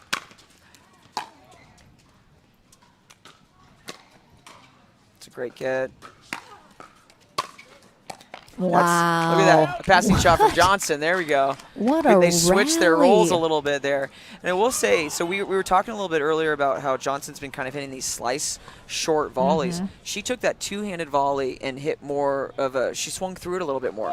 And there's your proof right there as Lysandra was able to hit an offensive lob off of that shot. So look at that. There's the short angle, super soft. Making sure I don't want her paddle on that ball. And Lysandra has gotten herself a little bit of a cushion here in game 3, but there it is right there. I really like that approach shot. She went right down the middle instead of going to one of the corners, and that actually took away Jen's angle a little bit and forced the error. So it's when you got someone that wants to move really well, jam them up, take away their angles. And another timeout here from Jen Lysandro as Johnston now within 1. And I think that's already her second timeout. So, I believe it is her final so timeout. So Lysandro's out of timeouts after this, and both of them, I love that they're using their timeouts, though. Oh, I mean, I love it. I rarely in singles especially see people not use timeouts. Oh, my gosh. When you don't have another person out there reminding you. That's true. Hey, should we take a timeout right now? Yeah, I always love that conversations. Is now the time? Is it? Should we? One No, more, wait, maybe. I like it when one player is just like, I'm taking it. Yeah. There's no discussion, like Been it's there. happening. Yep. I need it. It's Timeout. it's going. It's happening, guys.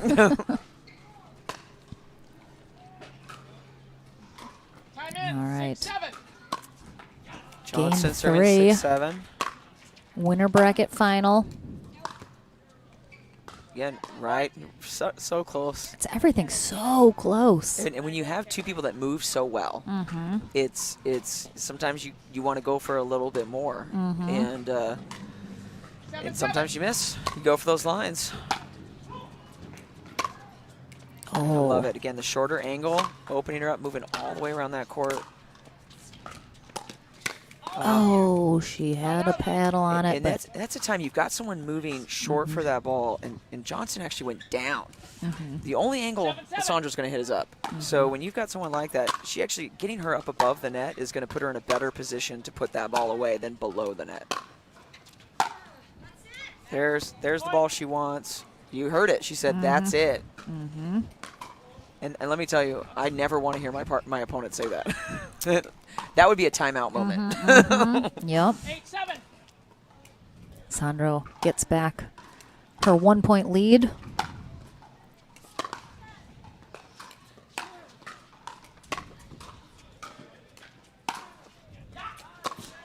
Look at these just like lofting. All of them. There's ground the shorter strokes. ones. There's the higher one again. Oh. That one's out. It's smart. It's a smart shot to hit. You're changing their contact point.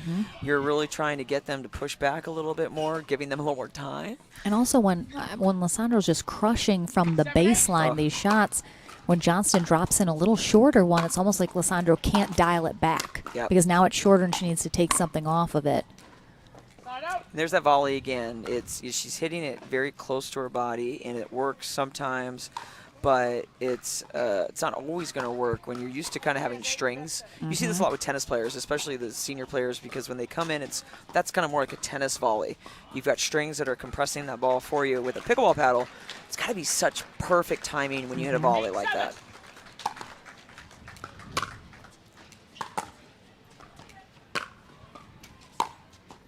There's that transition from Lysandro, and now And she's she back at the backs off baseline. it. Yep. But beautiful angle right there, short and soft, a little bit of a passing shot right there without her being at the net. It's the same shot. That's so funny. You don't often see, especially in singles, a player come to the net and then purposely back off of it when you haven't been backed off. Like she just did it on her own. She was like, oh, I got to get back. I don't like it here. She's like, this is not my comfort zone. And it's hard when you're small. I mean, I feel it all the time. It's when you're small and you don't have that reach at the net that some of these longer 6-foot+ people have. It makes your margin a little bit tougher. It's again, right shot to hit, just a little bit too much. And now we're Lissandra's up 9-7. We're close, and let's see 10-7. where the body language takes us too. That tells you a lot when you're watching these players. A lot more margin there from her shots. Those balls way more inside that line. And it was kind of interesting there because Lissandro, that was kind of like a short, slow serve. It wasn't as powerful as some of the serves she's been hitting.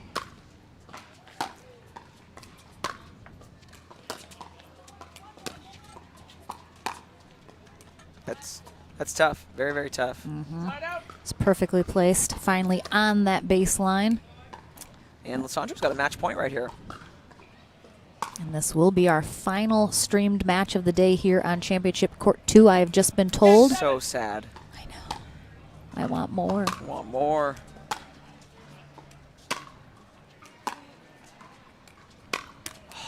And she gets it done. I was sure she was going to hit such a beautiful shot. She set up, and that's just a bummer. It's a beautiful match, though. I mean, both of them hustled really well. Absolutely but grinded. I know Lissandra's going to want this break for the gold medal match. Absolutely, and she's going to get it. So absolutely. Thank you again, Sarah Ansbury, for joining us here in the booth. And thanks for letting me in. Of course. I mean, you run the place. I kind of had to, right? Yeah. You know people. All right, a big congrats to Jen Lissandro. She is heading to the gold medal match. Sue Johnston heads to bronze. So we'll see both of them on the podium later today. A big thank you again. We'll take a short break. I will be back chatting with Jen momentarily before we sign off for the day. But remember, ESPN Plus coverage starts at 3 p.m. Eastern Time. So make sure and check out how to get that if you have it already. We want to see you there for our medal matches. And we'll take a short break, but don't go anywhere.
Welcome back, everyone. Lauren McLaughlin here with a potential gold medalist, Jen Lissandro. She gets the job done, grinds it out in 3 games here in our winner bracket final. Congratulations.